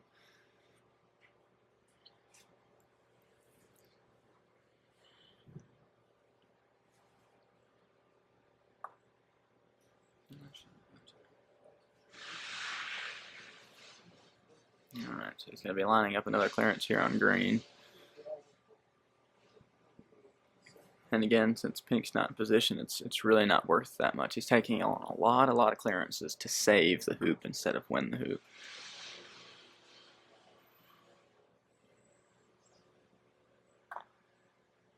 And a really good shot. Good clearance. Again, green's cut up to the high boundaries on the correct side of the hoop. Assuming he'll just play position here. Basically giving up brown. Because even if pink takes brown center ball, that means white has to hit green yet again from the boundary.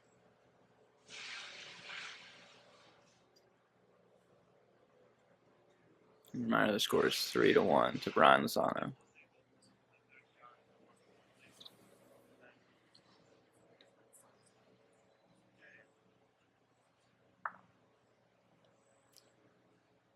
So we played a stop shot. Looks like same thing as earlier, ball in that hoop hole. I would have probably asked to have that repaired or maybe some sand added. Again, brown can probably just lay into position here. I think he may take the clearance on pink.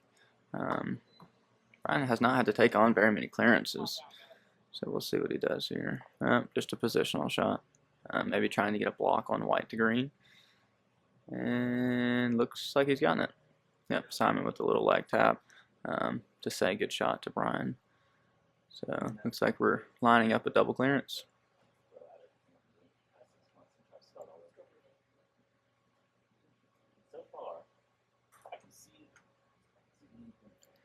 And a big reaction from Simon there.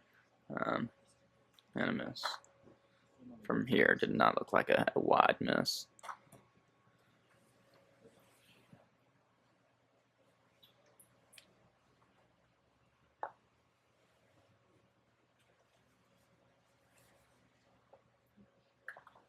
I'm interested by that. Thought he had the hoop. Brown may be wired from getting to hoop 6. That'd be my guess on why he didn't take that on.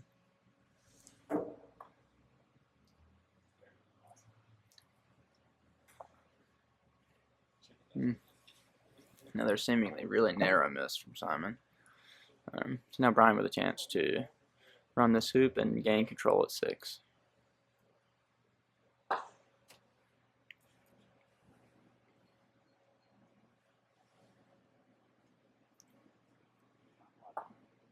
Taking his time here to line up the shot, get comfortable, and go through his pre-shot routine. Again, I'm assuming I try to run this with control to 6. And a really good shot, does not get control at 6.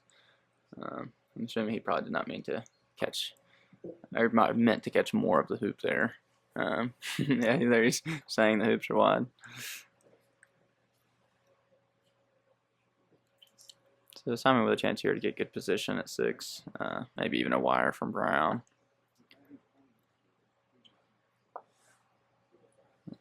He's seemingly not happy with that, but I think that's a fine shot.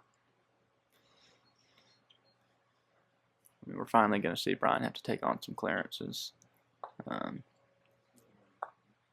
only remember a few clearances as of yet of this game that Brian has made, and they were at hoops 1 and 2. I don't think he's taken on a clearance since then. Or if actually he did take the one at 5, but it was maybe a yard, 2 yards. My memory may be incorrect. But. And Simon overrunning position again.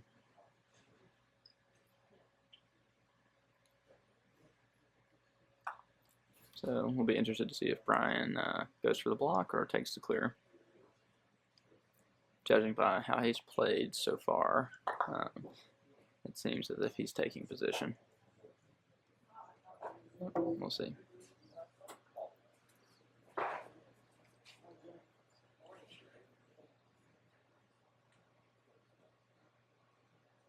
No, he's lining up the clearance, and this is a solid clearance, so that means he's going to hit this with a lot of power. This is going to be a really big swing here.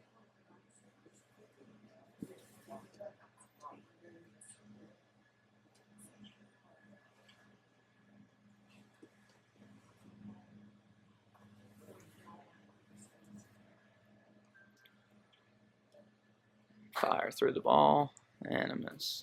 Again, really, really close swing there. Oh, and Brown has gone over the fence. I knew there was going to be a lot of power there.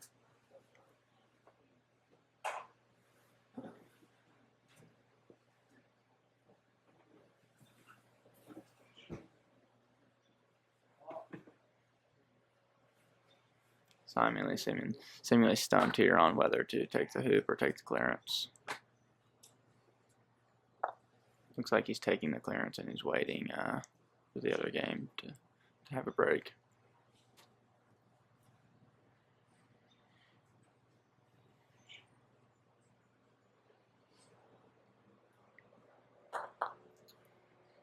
In that other game that we're referring to, it looks like Jack Rush is lining up the game-winning shot. If he scores this, that would be a 7-3 victory over Jim Jamison. Swing. Short miss. Still has control of the hoop. And a reminder, Jack is leading 6-3 over Jim Jamison. Simon changing his mind during this break. And is now lining up the hoop.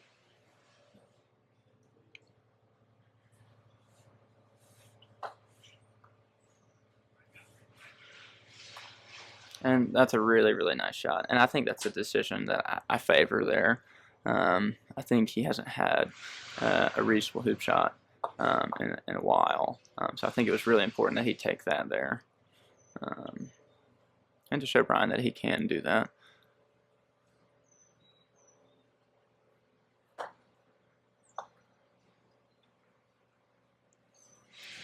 So, good chance here for Simon to win 2 in a row.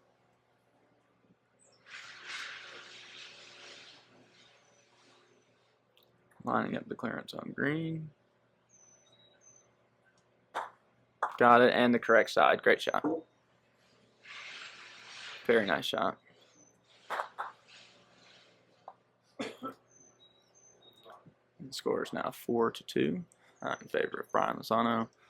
He's going to play position from the very opposite end of the court. So.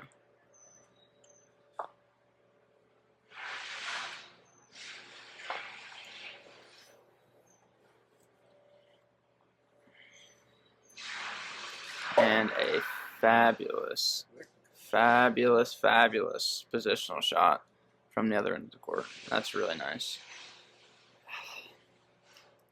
Simon lining up another clearance.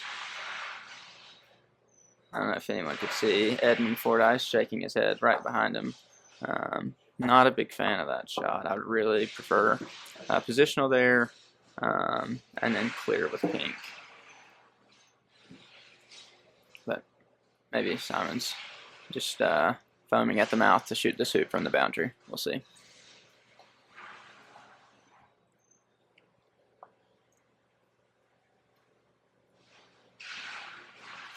Finally going to go for the block. And we'll see by Simon's body language whether he got it or not. He's going to check the hoop, so it's either a jump or a hoop attempt.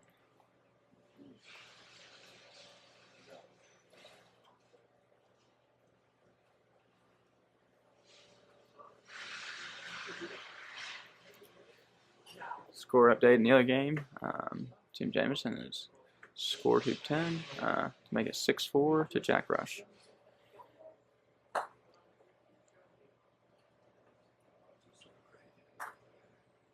Simon got the hoop.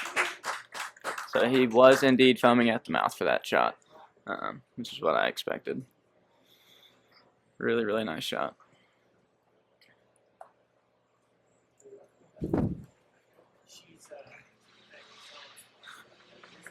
I'm trying to get Sherif to join me, but he's seemingly declining.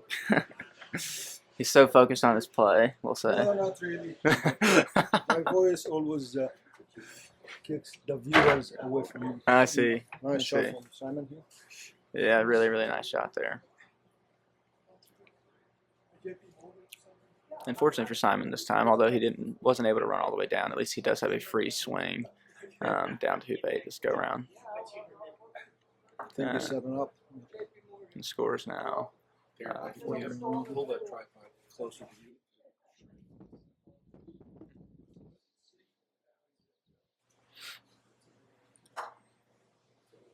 So Brian just playing in here. Relatively good positional shot. So we'll see if Simon takes the clearance on Brown.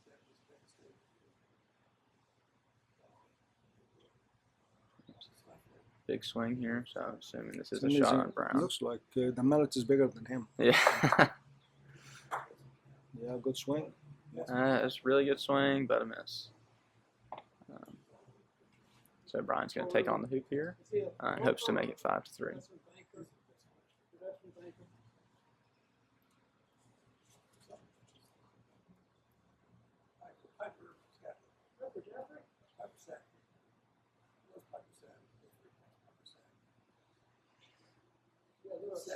They're like a boutique firm. They did private deals. Yeah, I know. And a nice shot there by Brian to go ahead 5-3.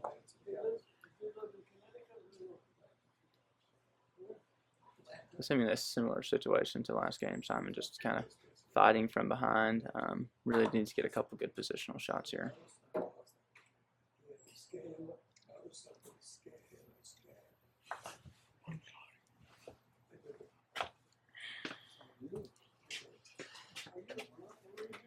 and really wide. So I'm saying Brian will play deep.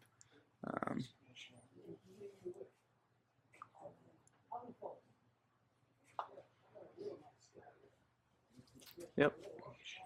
So green playing deep to the boundary. Honestly, might not be deep enough. I think if pink gets position here, I think white would take that clearance pretty easily. And Simon got position with pink. So we'll see how this goes. Not sure if Brian's going to play good position or go for a block. Looks like good position from here. Yep, just went for good position. And like I said, yeah, green not deep enough there in that situation. So Simon's going to take a shot at green here, aiming to get just anything on the left-hand side would be good. Hit it dead center, and it's still really good. Yeah, really good shot. So we're going to have to see Brian take on another clearance. So this is now kind of good for Simon. He's getting control. Putting some pressure on Brian to hit a clearance. How many pounds is that? Probably 50, 60 pounds. Oh, another Solomon swing.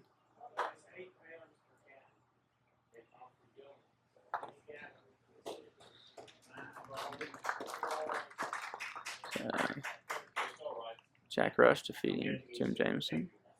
Score 7-4. Oh, and a bouncing jump shot. Clears pink dead center. Great shot.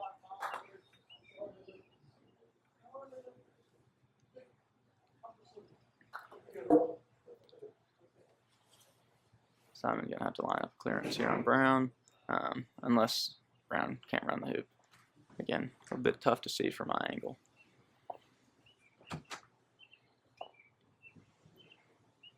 Yep, so he's lining up the clearance. And again, kind of anything on the left-hand side here is really good. And good shot. Really good shot.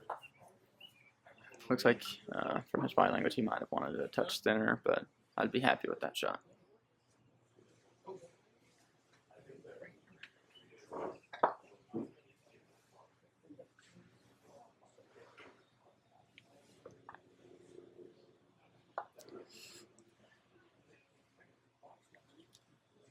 Good shot there for Brian.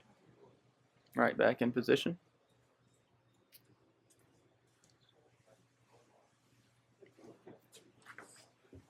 I'm hoping that I can get Jack Rush to come back and join me after his victory. He can give us a little bit of insight on what went well, what went wrong, and how he came out on top. Good shot there from Simon.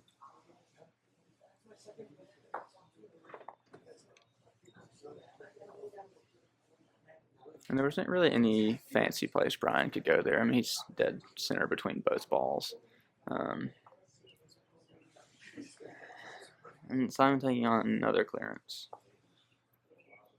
That pretty much no way that he's going to be able to keep position through this. Oh, he's going for the hoop. I think that was very, very aggressive. And at this point in the game, if you're going to try to score something like that, we need to figure out a way to get position at 10. So I might have played pink into position, made Brown take the clearance, or play position and go for another clearance with white. Unless that was a jaw attempt, I can't really justify that decision. Good shot there from Brian. Looks like he did get the block.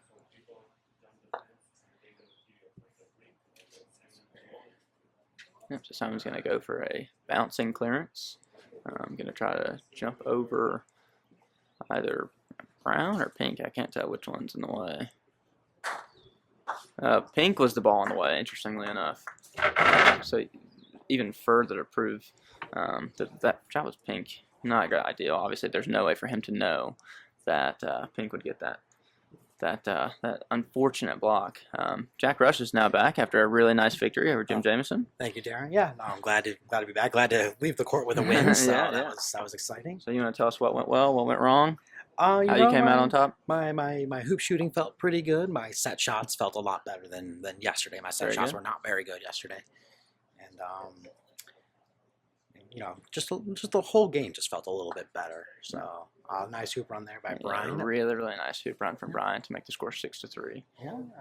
So Simon may be down, but he's not quite out. Not out of reach. Not out of reach. He needs to get some really good positional shots. That's been the story of the game. If we can get Simon to take good position, he plays really strong. I know I was out there, and he come up to me and he made a few comments that he didn't feel like he was playing well, and I just told him to keep his head down, keep swinging. Yeah, his just keep swing it is going. good. So. Well, the story of this game so far has been, not great positioning. Yes. And he's taken on a lot of clearances. And that's tough, It's frustrating. when all you're doing is clearing and not shooting hoops or setting. Mm-hmm. It's You tough to win that way. feel like you're not doing much playing, correct? It's tough to win. Yeah. But that's all right. He's got pink and clear brown. Yep. So he got a nice, good position with white. And he'll be in some good shape. Yeah. I'm actually even happy with the hoop attempt from pink. Just because that clearance on brown, unless you can get a wire on pink, doesn't do much. Right. And now, has Brian done a lot of Solomon swings? He's done 2 this game. He's done 2. Okay. And that's been the story, really, of Simon taking on so many clearances. He hasn't forced Brian to take on that many clearances. Yes. He's shooting 50% with the Solomon clearances. So here comes another Solomon clearance from Brian. It's going to be a big, powerful swing. Yep. Hope there are no cars parked beside the lawn. If we hear any alarms, we'll know. And that's dead a great center. shot. That's a fantastic shot. Not much you can do about that. And so now, would you try to take that clearing shot on Brown, or try to lay in a good tight ball and forward? I think it would depend on how I'm feeling. Yeah. There's those moments where you know that you're going to hit that shot, and then others, you do have to play to what you're, how you're playing in your game. Well, Simon's got his standard grip. Yeah, so looks like he's taking the shot. Yeah. Either at the hoop or Brown. I'm not sure. Probably Brown, I would imagine. And what I'd really be interested in is to see how white is impeding Brown, if at all. Oh, just so Goodness. missed on that left-hand side. Yeah. Oh wow! On the other court. That was a great shot. Was Nice that Edmund? Edmund just hit a double clearance from 15 yards. Yeah, that's got to be about 14 yards. Edmund with will do a that. lot of power. Yeah. And so yes, Brian is stumped here. I'm not sure if it's that he doesn't like the hoop or white's in the way. So we'll see. Let's see. So white is in the way. So it might have been worth playing position with pink there. So and he's taking the scoop shot with Solomon. I'm not really used to him seeing him do that much. I think he's taking it as a jump. Oh, so you think so? Yeah, or just like a skid. You know what I'm saying? Right. Just to get a little air. Yeah. He's definitely got a bit of an angle there. I tend to do that also when I'm hampered. I'll be interested to see the power of the swing. That's what I'm interested to see here. Whether he worry about fault here. not necessarily. More so if he would touch white. But I think that's why he's taken the Solomon. Yeah, an interesting speed. And got to some spin good through. topspin. So nice Brian shot there by Lozano, Brian. Good win there. Yeah, defeats Simon Dentchev by a score of 7-3. Yeah.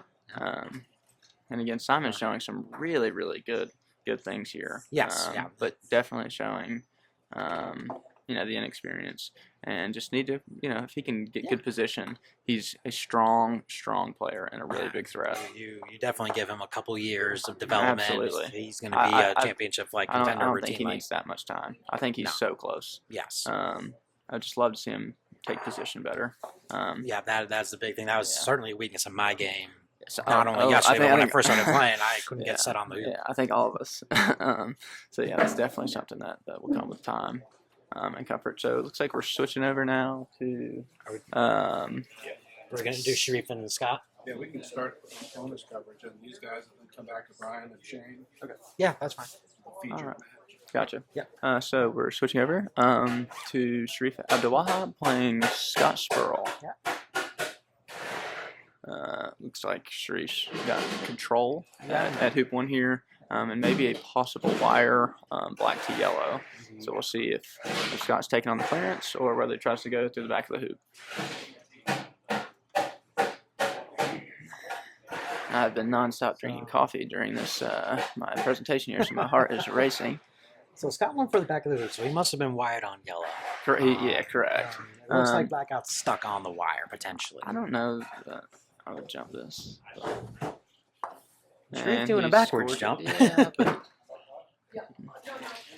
Sherif's showing off all of his skill and ability. yeah, but I'm not sure that was the best play there to get control it too.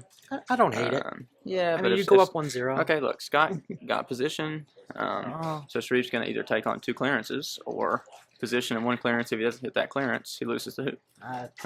He's going to take position here. Yeah, and I thought he had a chance there to get yellow in the jaws.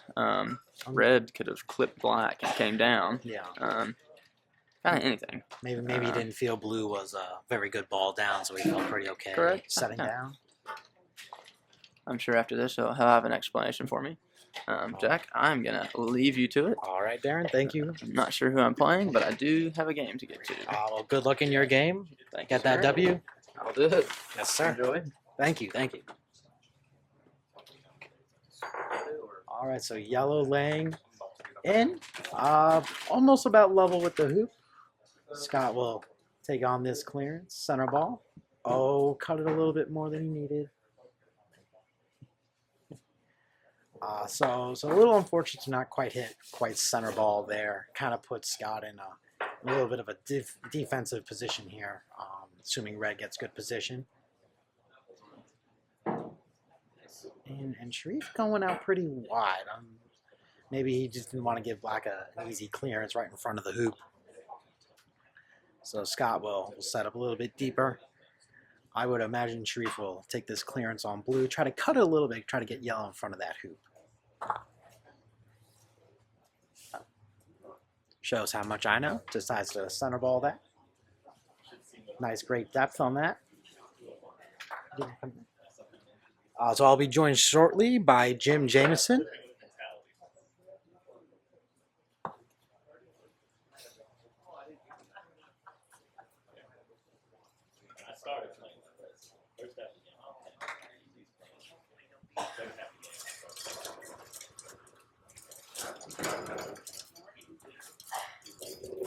Alrighty, folks. So I'm being joined by Mr. Jamison, playing an absolutely fantastic tournament. Jim, welcome into the commentary. Thank you, Jack. I'm still smarting from a defeat to you, 7-4.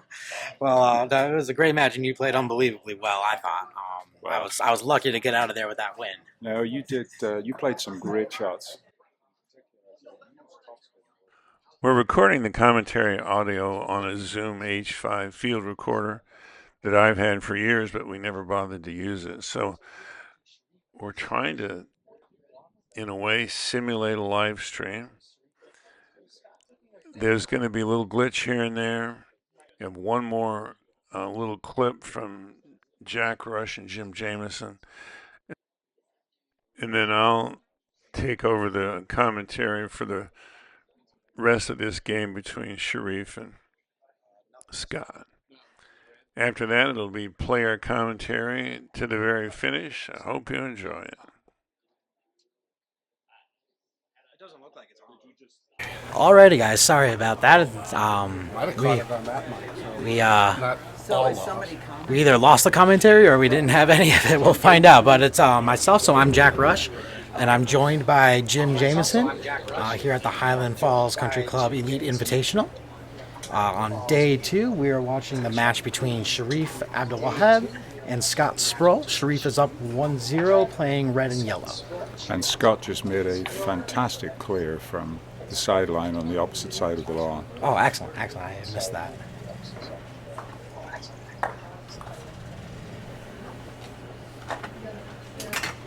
So Sherif taking a very defensive position, something that Scott would probably ignore, just want to maintain control of that hoop right now.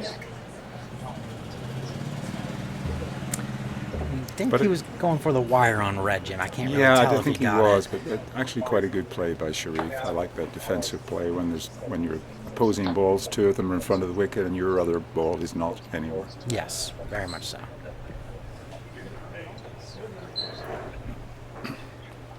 And Red in a deep position. Black might not be able to see yellow or very much of it, actually.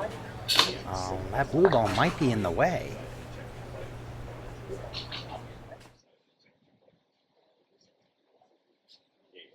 That's where the audio for this section on the recorder stopped. The camera microphone is still picking up some of what they say, so I'll try not to jump on that. It may be audible to those of you who don't need hearing aids or who have good hearing aids.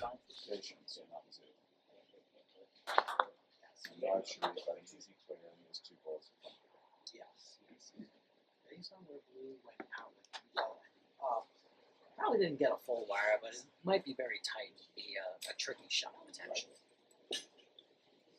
Having a little trouble finding that blue ball, but it looks like they dug it out from under the chairs. Hopefully no one got injured in the course of that shot. Scout's looking at that red ball pretty intently. I think he's got a line on it.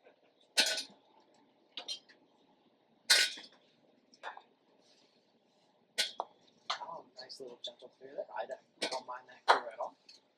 The only problem is that blue is now directly in line for Sherif, so Sherif should be able to do it where he gets. Yes. First refusal there.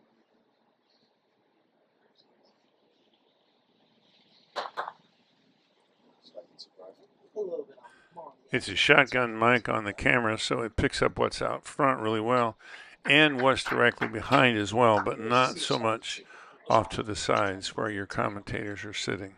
I think because he's so close, he's going to go for tight position.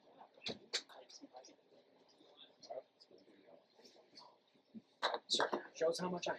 I agree.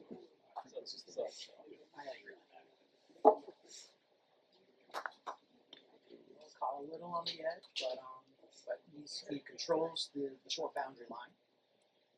So not all hope is lost, but he is on the defensive. Everybody knows Sherif Scott Spoerl plays in Sarasota, has a 0 handicap in golf croquet. Setting in a nice yellow. Very nice setup. So the curious if Scott will take on the first clearance or leave it for black. It looks like he's looking at maybe. So as a good rule, setting up your first ball when you can is a good play, and it looks like he's wired from red as well. That would be huge because red can't do anything about black except block. Yeah. That would be good. I agree with you, Jim. I prefer Jeremy set with the first and clear with the second.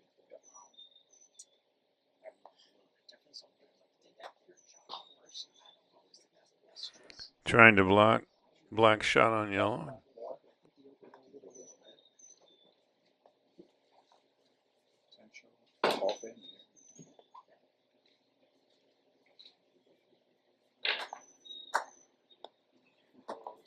Didn't get the clearance, but he is legally offsides. He's legal going towards hoop 3, though. So. Halfway to, at least halfway to hoop 3.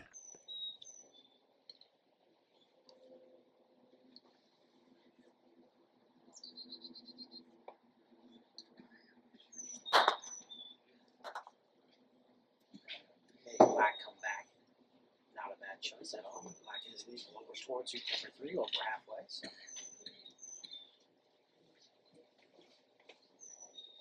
This is always a tricky situation for me, Jim. I'm always, when black's legal over there, I'm always kind of tempted to shoot that hoop if I can, because I want to keep black legal, especially if I'm down. Yeah, I agree.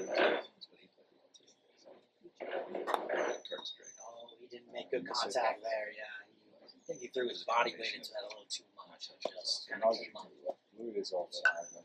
With 2 balls in position, Sherif can afford to wait until black comes back. In fact, he's probably even wired from blue and black there. Scott's missed the last couple of clears, didn't hit the last couple of clears too well, so.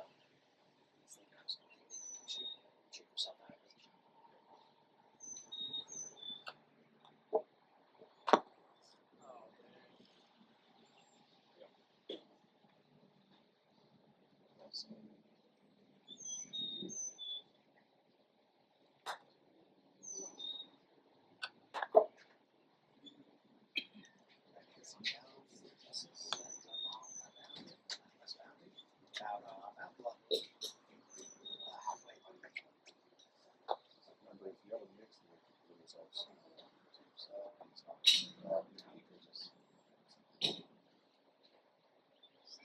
still got a chance. Yeah, Scott has been out of it. He had a couple good finishes and find his way back in. Ah, Feels like the last few swings I've watched Scott's kind of coming up with his body a little bit. I think he's just hitting a little too high and it's throwing his timing and rhythm. a little bit short on the backswing, which I think is the origin of that issue. Also a nice run by Sherif. Goes up 2-0.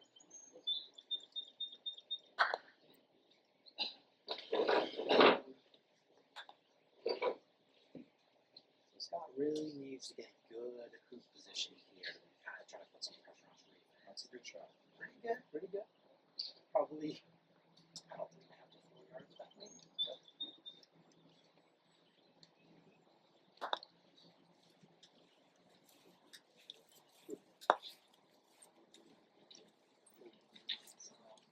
The longs are very fast. They are very fast. We've had some rain this morning, and I actually think they're getting faster. Yes, Tom and I had mentioned that also. We were discussing this morning. Right around 12 and a half to 13 is what we had estimated that. So they are running very quick, which is great. We love the long conditions. Could have done without the rain, but. But, you know, it's with the line it's Oh, we all love Highland Falls. absolutely. Oh, he knocks the sign off. I was wondering, We'll see. what kind of court is this? Oh, it's a Highland Falls court. It's Spoerl. Highland Spoerl. I didn't want to. We'll see if Darin charges him to replace the sign. Yeah. Nice jaws by Scott. This is the Falls lawn. That's the sign Sherif knocked down. The other one is on the south side is the Highlands lawn. He'll probably want to bag that one too before he's done. It doesn't seem like red has a line to get that black one out. It looks pretty tight to me.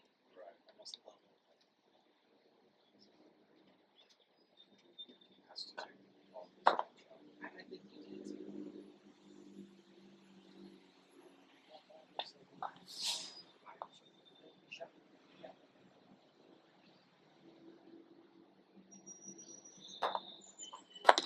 Oh, just hit that far left. The wire just came across. very difficult job. Actually, almost perfect. Very top angle there. It's interesting. I wanted to hit it backwards. Excuse me, backwards. It's 3, he did it forward. So I don't know how he decides that or not. Or maybe he's just having some fun. I'm not really sure. Yeah. It does have a little bit of black.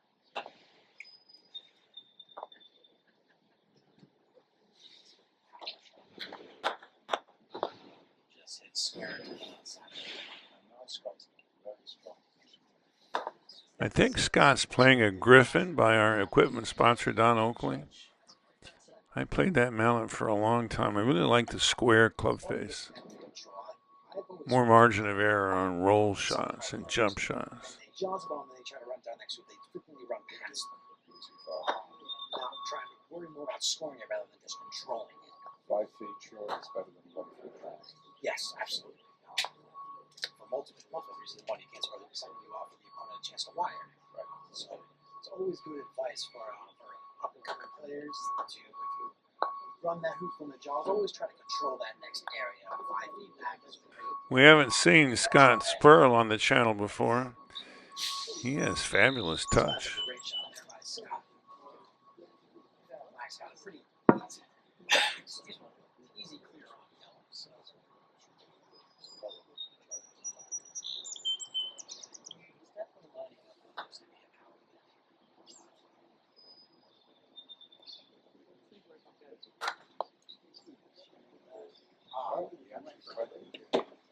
certainly looked like he was going for the lead there. Just I'm a narrowly. little surprised. Chances of clearing blue from that distance in front of the wicket. Yeah. Obviously, it was hard to tell from this angle of red. You couldn't even see any of them at all. It looks like it's pretty square in the middle there. So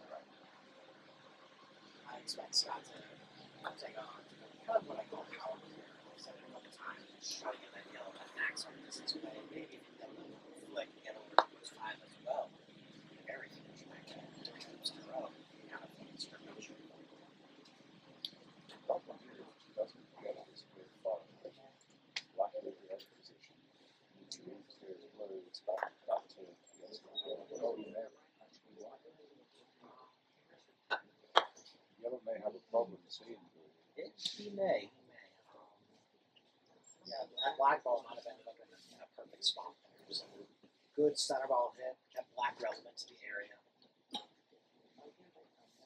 See what kind of shot Sherif takes here.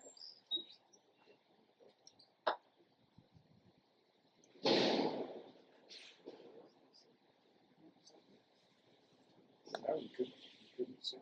Yeah, so it's just going that way. That's a great shot by Scott. Yeah. Perfect center ball clear with and he got the block. There's those 2 wickets as a result of being wicket free. Yeah. So I'm sure you've heard the Kyle Maloof thought that hoop 2 is the most useless hoop on the wall. So Kyle will tell you if you can control 3 and control 4, and you can defend 5 pretty easily. Put that script very quickly. Sherif getting great position. And that doesn't seem too happy with it though. Possible all thing. Yeah, so I think that's what he was worried about.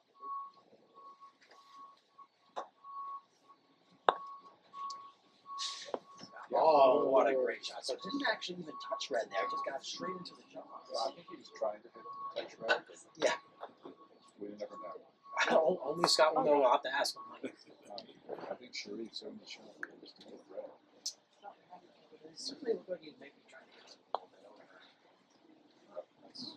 So he might be. He could have promoted red beyond the hoop so he could knock black out. It's not much difficult than trying to jump in yellow. The only Too reason far I can away.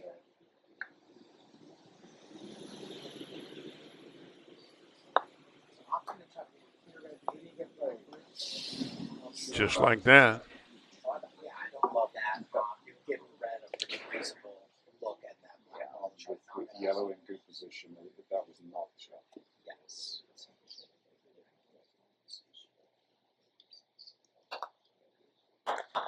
Great shot there by Sherif. Now Scott's a little bit on that defensive now. He may have a double there because yellow does look to be a little bit on the west side of the hoop. So he may have a double.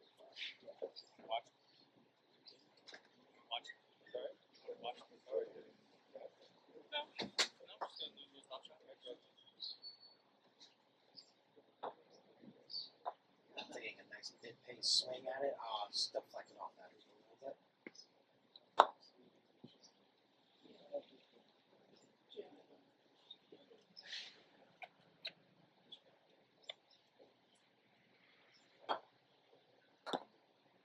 Very nice. Sherif gets hoop 5. Wow, yellow's really going wide for having come from a jaws position.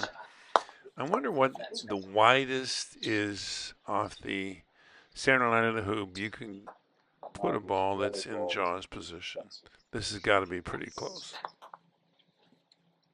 Sherif is going to feel like he can set red up in front of black.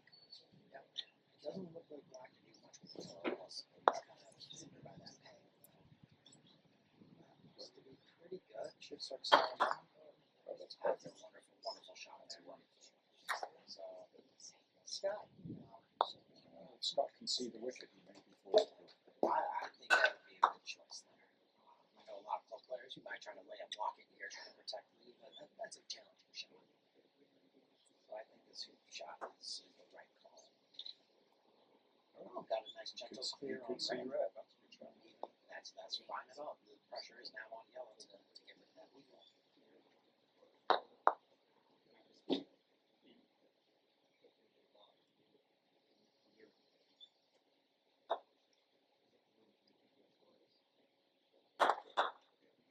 Beautiful center ball there by Sherif there. check to make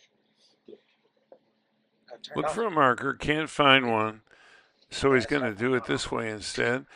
This actually keeps Is the cord bad or something? Brian's ball from having to go over a marker. I'm not sure I don't like the movement by a club length better than a marker sometimes. You wouldn't want to do it with balls in critical positions around hoops, but when you're making a big movement out on the lawn, that actually works pretty well. Be a shame to lose all this wisdom.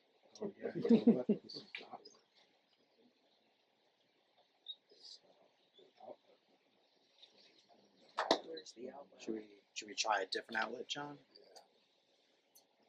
Alright, you're right. I mean, there's one there, but it's in front of the bathroom. That's all right. A lot of people trip over this. Yeah.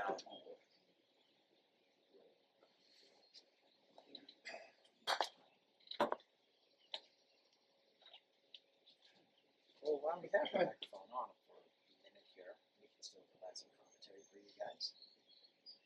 So it's like red and black are crosswired right now. So red just played for a position wide from black. All right, that's There was a distraction, so 2 or 3 turns later, they're still on hoop 6. Sherif's in the jaws with red, and yellow's down here by the south boundary.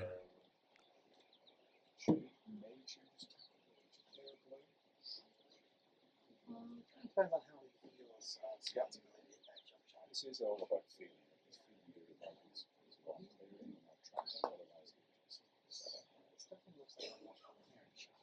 Yes. And from out of nowhere, red shot.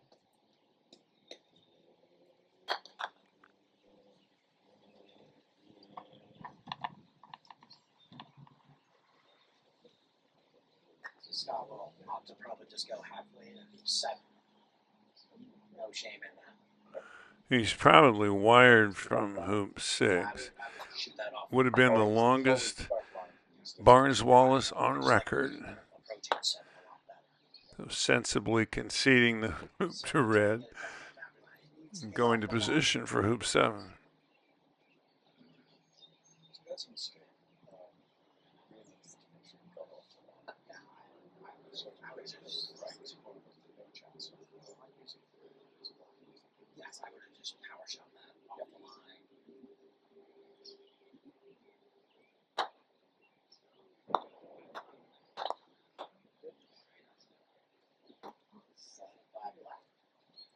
I think it's a little bit short of me. Like probably another 1.5, 2 feet probably would have been better. He's on the shots and he's ball concerned not obviously. No, they just use the edge on. Despite the soft soil, they are playing pretty good. Oh, yes. Great shot now.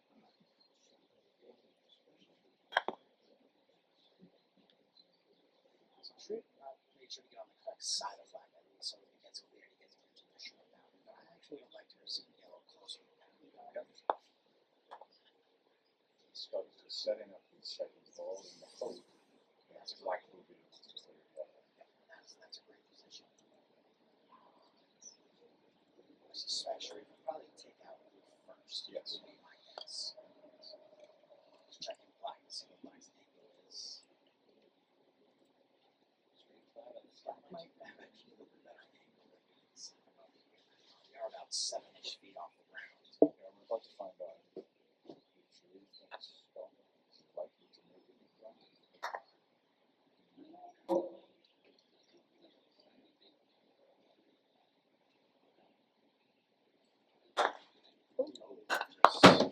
I have to ask, how is that even possible?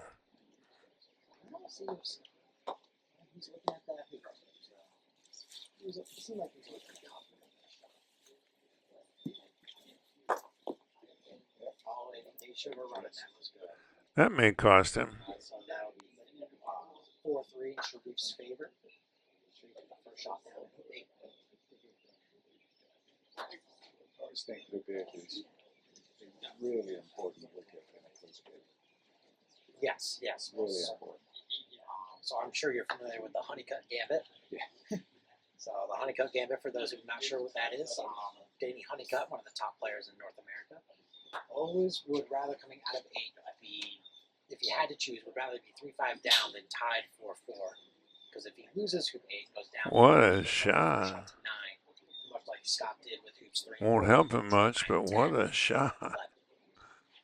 Yeah, I'm not sure about Danny's theory.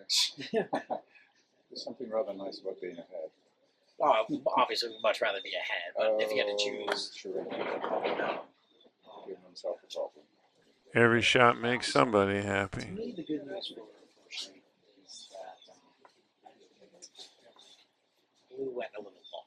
Yes. So that will help him a little bit. But if Black can make a good setup from this awkward shot. Yeah, Scott's got a really good swing there. So you can have a hard time calling out our tournament referee, Jim Potts. They're doing a wonderful job the last yesterday and today to adjudicate the shot, make sure no faults are committed. So, Jim, what are the big issues Scott has here with this shot in terms of faults? As long as it's fairly straight in the wicket, I think he's fine because it's not very far through the wicket. Yes. There is when it's about a foot through the wicket, it's an almost impossible shot. I think he may be on a slight angle here, which is fine. So, Maybe doesn't want to hit it with the edge of the mount, Right. the beveled edge fall potentially. But it does look like Black might have rolled slightly to the right. I don't think it's going to be enough to affect his shot. but it's a good reminder why the good players try to make wickets at speed Yes. where possible. Not only to get all the way down to the next wicket, but also not to leave the ball within the first 18 inches from the wicket. Yes, because then you're really playing defense. You almost have to honorary hoop shot or clearing shot with your first ball down. Right. If that second one is hampered by the hoop. I would see because Sherif was hampered with yellow, he just moved yellow into a position where White would look. So Blue now, yes, he's choosing to go in front of the wicket. He is there. Oh, yeah. Sorry, John. You're good, Joe. Oh, Yeah, okay. you're good. Yes. Scott often take that tight position, but from this angle, it does look like yellow might be able to get off of blue and through that hoop. Yes, unless Scott plays a pretty amazing clear here, I think. He's like that swing. He's trying. Oh no, he's going for a pretty good. Scott doesn't hit the ball as hard as most players at this level. No, Which is both a blessing and a curse. yes, he tends to mid-pace most of his shots, which will certainly kind of hold your accuracy a little bit longer. But the downside is, of course, you're not going to clear as far. Oh, Jim Teal right here with a great jump shot at hoop number 1. In the other game.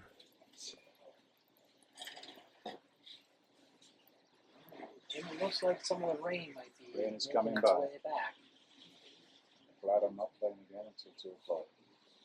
So Tom and I were discussing the weather a little bit earlier, and you're saying some players prefer the rain, some players prefer the wind. Which one would you rather play in, Jim? Question. Well, being from Ireland, both are fine with me. I find wind more off-putting. I can't tell exactly when it started, but it's raining again. It can be difficult in the wind. Rain is not such an issue. Sherif, nice clean hoop run there, left blue. Looks like it's pretty. Might be hampered by that hoop getting over the hoop. It's hard to tell. So for Scott, the honeycut gambit is on. We'll see if it works out for him or not.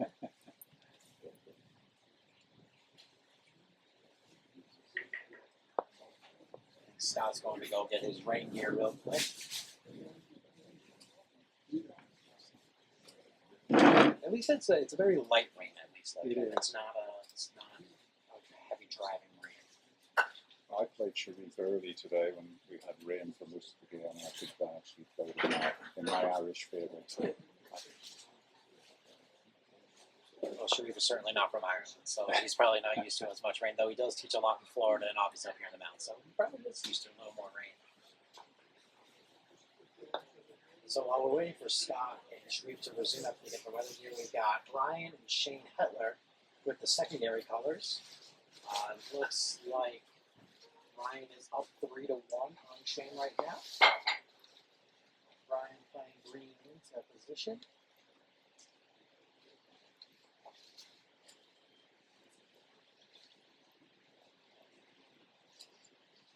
Oh, that's a great clear there by Shane. Brian didn't quite get the block that he wanted. Yep, excuse me. White might be able to run that, but it's hard to tell if there's any green is blocking the other now. Well, this is the nature of golf cricket is that one good player and things swing back in Brian's favour. Yes. There's white down towards us here. Chances are he will win. Yes. So Brian misses. So yeah, Brian using that Solomon grip, that's his power clearing grip. They've been playing well with it today so far that I've seen. Rich. That's a wonderful shot. Coming Rich. down towards corner 2. Yes. Check the It's still good. So the rain coming down a little heavier now. Looks like a couple of players may have taken a small break to get their rain gear. Brian and Shane keep soldiering on. So, not sure if one can see. It looks like it might be able to see it some kind of bit.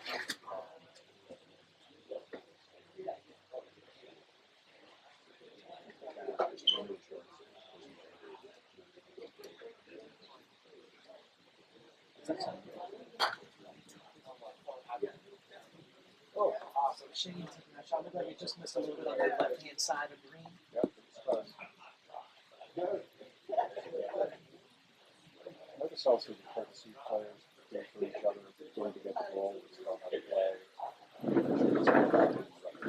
Yes, and that's for again, especially in that club level. If you're by a ball that's going off the court, it's always polite to just kind of park that ball in. Other thing also, I know you know this, Jim, is when you clear an opponent's ball off the court, sometimes it's nice people go out and they mark the ball in. Because the striker does have final say when that ball in. So Brian will look to score hoop 5 and with some control and try to control the hoop 6 area. Beautiful run there by Brian. A little too good. A little too good. They will give Shane an opportunity to try to get a crosswire. So just to back that up, Shane's objective now is to get into a position in front of the wicket where his wire can be gripped. Yes, and that would then force Brian to probably take a clearing shot on the ground. You want to go back to the other one? Yes, all right, so we are going to go back to Scott and Sherif. They've got their weather gear on, or at least Scott has. I don't know if Sherif actually has weather gear, to be honest. I've never seen him with it. So Sherif taking, Scott taking position. Black at pick 9. So we'll opt to see. I think it looks like Sherif is going to go for position.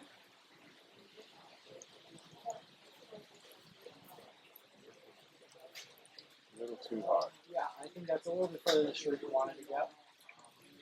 Scott definitely looks like he's anchored with that blue ball. Yeah, that was a tough position shot there. That's why that black ball mattered so much, is because of where it was stuck.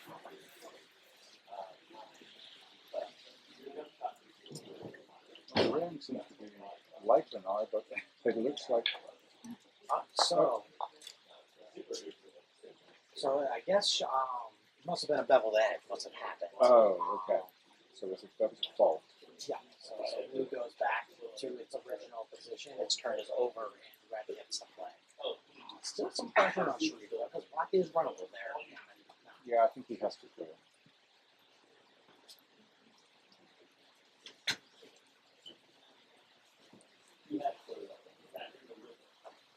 Sherif taking his clearing on. Just misses it on that right hand side.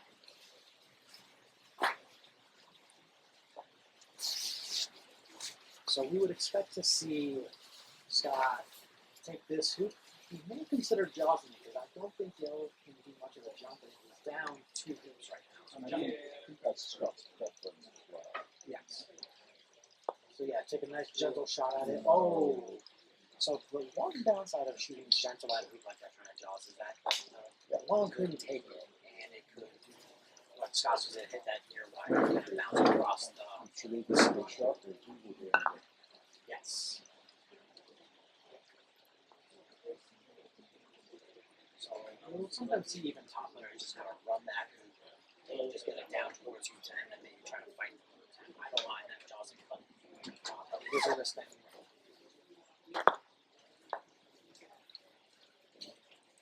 Sherif choosing to do a full clear. Yep. If he hit it softer, he may have stayed in the wicket, but He may have, yes. he's got a good position now. Yep. Scott's blue ball is still hunted. Yep, so he's going to have to take it down. He's going to have to take a very sharp angle down towards that south boundary. Got it down pretty decent, though, actually. He'll get off the lawn. So it is a good scoring ball there. So the good news is that he's got a ball down there that he can use to work with, but that black ball is going to have to do some work also.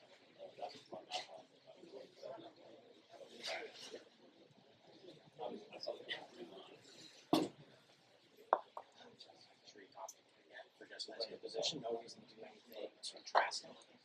Get 2 balls in the hoop, make Scott hit some shots. Oh, a little far with red. A little bit further, blue might have a double there. Not really. That's hard to tell from this angle. I imagine Scott will probably just set black in because it certainly doesn't look like yellow should run after Scott played with it. But Scott's hit that really well. yeah, maybe he thought the rain would slow the lawn down. But these lawns are running very, very fast. They are running fast. Very,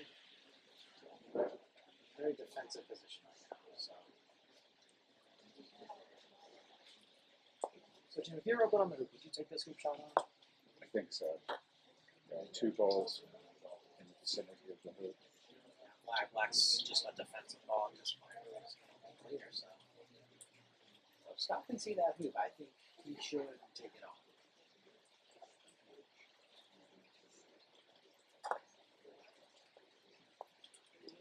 All right, so opted to clear yellows. I don't hate that play necessarily. It looks like yellow can see blue. The reason might be trying to jaws this. And he did. Maybe 3. Oh, did he run it? No. No, it doesn't. No, he's not signaling that he ran it. So Scott has a very good chance now. He's going to have to move his blue ball. yeah, I'm not sure if black can see red there to knock it out. He shouldn't have it is though. He was trying to move it blue. Now should we can put blue in position where we have to And I feel like even if the black had hit blue, yellow is still there just to clear it away. Yes. Anyway. And if Danny Honeycutt's listening, you're wrong. The Honeycutt Gambit I'll did not take work. 5-3 every time. So the Honeycutt Gambit did not pay off for him. So I think the variation is called, I'll have to confirm it, it's called the Tom Balding variation, where you're down 3-6 and then you come back and win 7-6. Yeah. For those of you who might not know the order that I believe it is, I think Josh Shield, I think Tom had those 3-6 comeback wins. I think he had 5 or 6 or 7 of them. Right. I'd have to double check with him on that. So, 2 shots played by we were talking. Sherif will not be pleased with the shot. There's no need for him to be. Yeah, that was Fine, too he far. can still use it. But he didn't use it. Yellow. Oh, just fell off right at the end. I don't think it's quite on the wire, but it's certainly not a very usable ball. It's tough to keep bucks with that ball there. It depends on where blue and black end up. No, it's the nature. He's looking at it. Little promotion. Oh no, yellow's in a hoop hole. Oh no.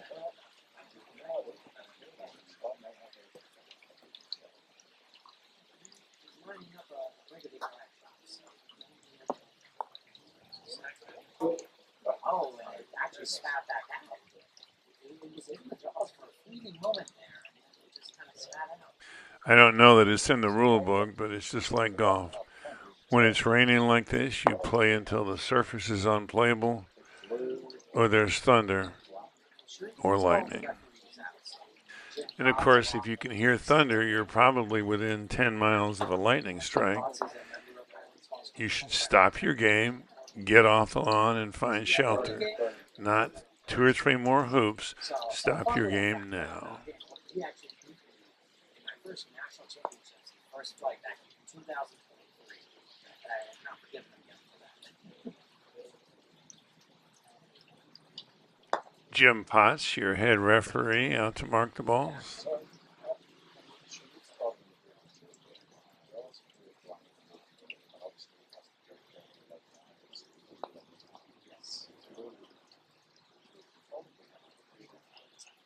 I would think so, yeah. Blues, yeah, it's, you know, I would say probably 12, 14 degrees.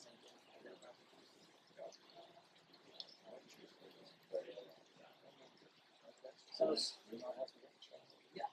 So, see that shot to blue here? Now, this could be very huge for blue because if he makes it to blue criteria, Red's going to have a hard time getting over to 11.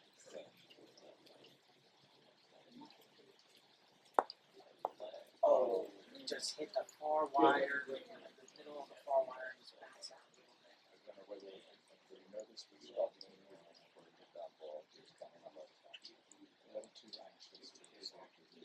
Yeah, he was doing that a little bit also. Two, he was kind of coming up on my leads. Making that great contact. Sherif, nice somehow, you know, we almost hit that ground ball and he was passing by.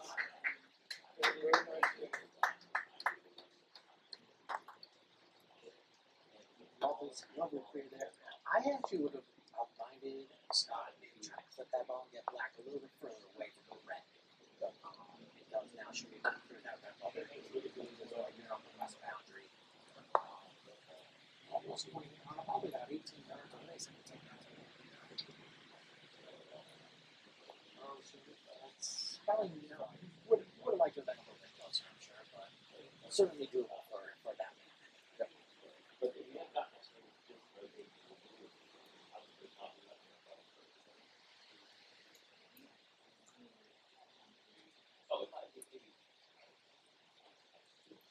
Maybe Scott is looking to see if they can mark the ball or something. I'm not really sure what he was looking at. Maybe to see if we're still that black.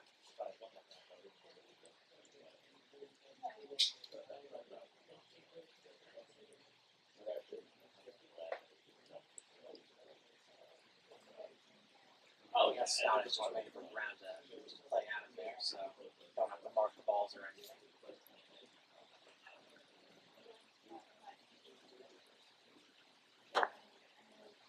That's a great play there by Abdelwahab. It's like Brian is in control of his match. 5-1. Scott with a pretty big shot. So he's opting just to set in and maybe trying to get the block with red on black, which from that distance is a very challenging shot, but good position with blue in front of the group. Imagine Sherif might try to cut this down towards corner 4. He did. Probably a little less than halfway down to corner 4. I can't see on camera. We don't look at the camera, so we can't quite see what it sees. But the rain is coming down pretty steadily now. Kind of pick back up a little bit. You notice a lot of the players don't actually play with a whole lot of rain gear, which is interesting. I personally didn't need to play with some rain gear. I played with rain gear. Start here. Opting to set that black ball in. Maybe he thinks Sherif's shot is a little bit tough. Maybe trying to get the block. Oh, just rolled it a little too far there. So I think 6-3, I think we got that over the time. I think you have to take that. I don't think there is a block. I expected that this pretty close to full power.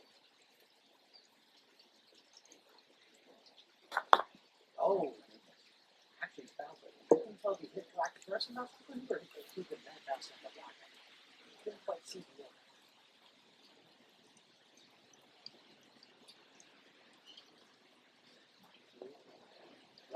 loop shot there. So Scott's still very much alive in this match.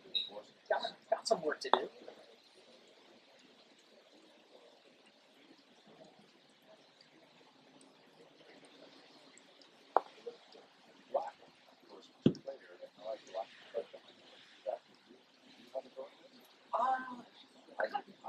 It kind of depends on how I feel with my clay. If I feel pretty calm with my shot with the blue to red, I'll probably just try to get nice because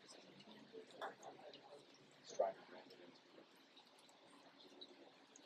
So, I am not a huge fan of doing that kind of shot, partially because of what happened there.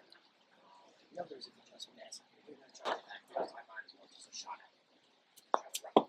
This is my opinion, but no, I probably would have just set black in and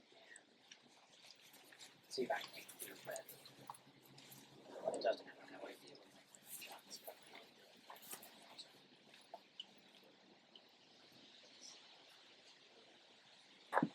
Looks like I'm trying to mid-place that red ball just misses it a little bit. See, Sherif also did a little bit of a dilemma. He probably doesn't want to put black. No, I would I'm probably. not sure where black would go. So he was on the west side. He could opt to just put red in a jump shot position. He's already hit 2 already to smack pretty comfortably. So, Or put him behind the so it looks like he's opting to help wire himself using the hoop and the stanchion with red hitting it. black at nature. Yeah, we'll take that tight position. Could not black out. Yeah, if he catches that right edge a little bit, beautiful shot. Great shot. Bet his mallet manufacturer doesn't like that. Scott, pretty much a mandatory clear here on red. I know a lot of club players here might try to set up blocking in front of red, but that's just a very difficult shot from there. So you need to take this clear shot off.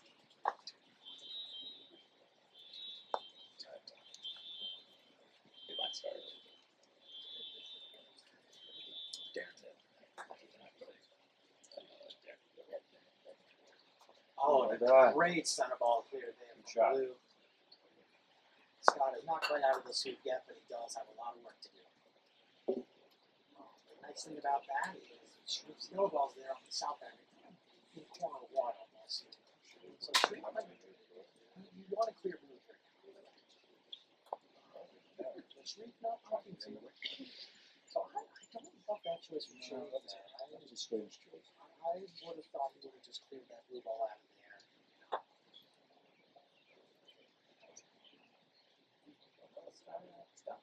I think that rain he might have got might have slowed that ball down a little bit. Might have helped that.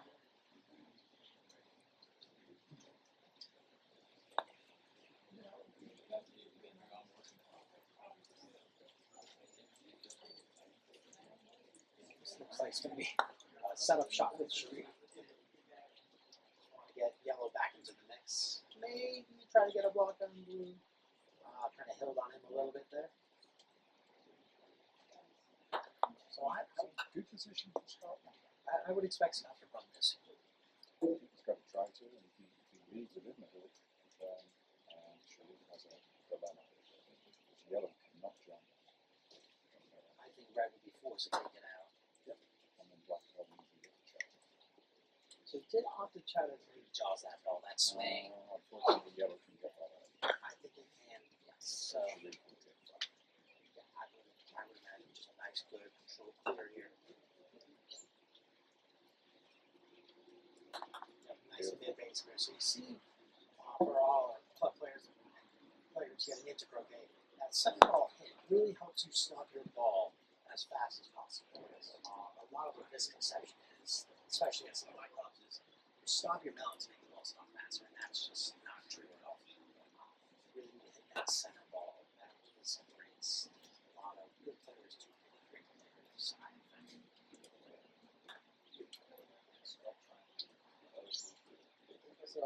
maybe you try to promote blue into that hoop a little bit more. I think many of us would have tried to clear yellow. I think the clear on yellow there is a better percentage play. No, it's true.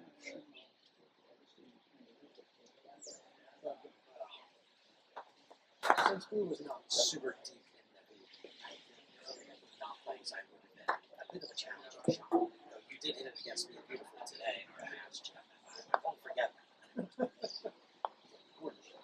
So, would you go for the two or not? I think it's really good here in Scots.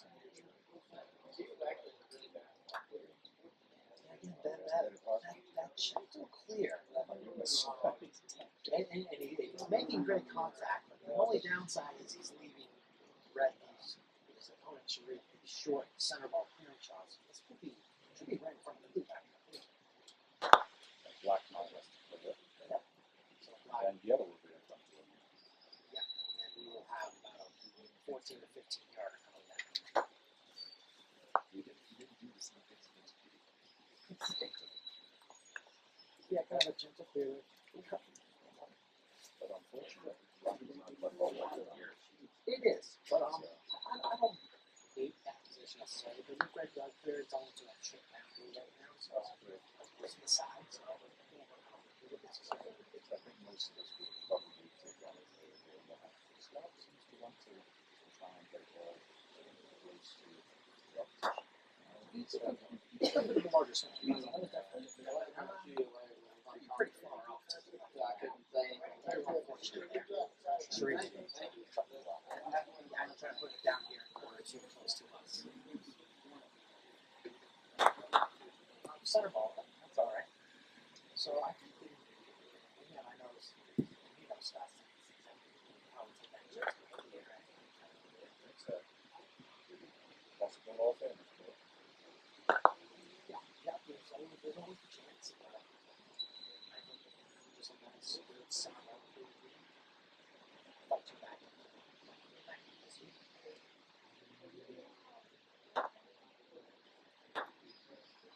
So it looks like he kind of turned just a little bit, but a great shot. Oh!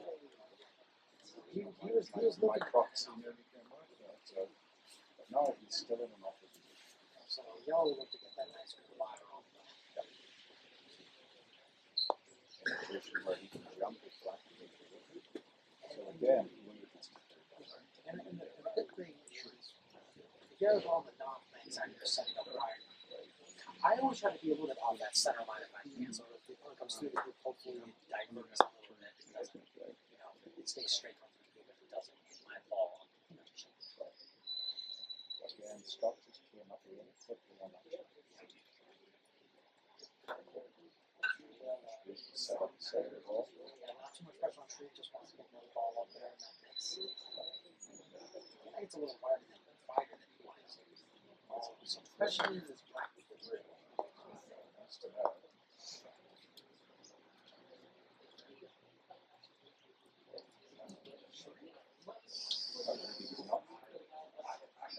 So black plus now then gray. That's a very nice clear there. Many of us would have tried to shot. That'd be a match point shot. I'd probably be taking that jump on. But choose two balls from there on the back. Oh, that's a little unfortunate. That not going as far away as it could have, rubbing into yellow there. Nice, good position. Probably a couple of feet out.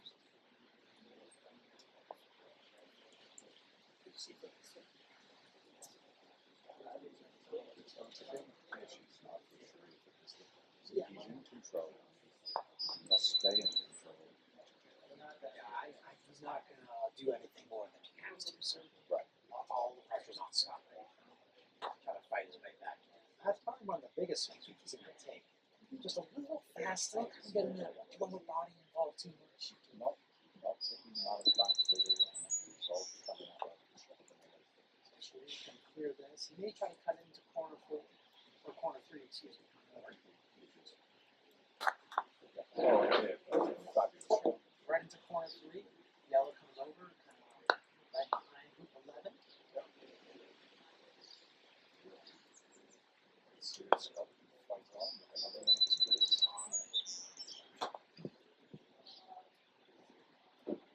So this is another important thing that a lot of club players and beginning players should get used to is stalking, which is staying a few yards behind your ball, try to find that line between your two targets, and strike the ball in the opposite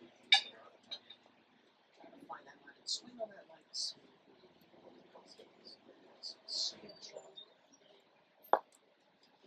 That little gentle clear, just slowing down, fast on. I think there you have to shoot them a little bit more pace.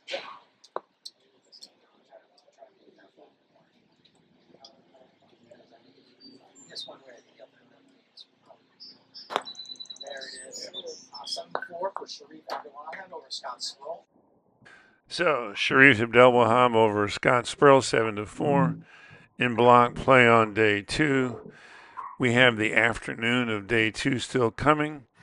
I think all with player commentary. Thanks to the Highland Falls Country Club, the USCA, and Don Oakley's Croquet store for bringing this event.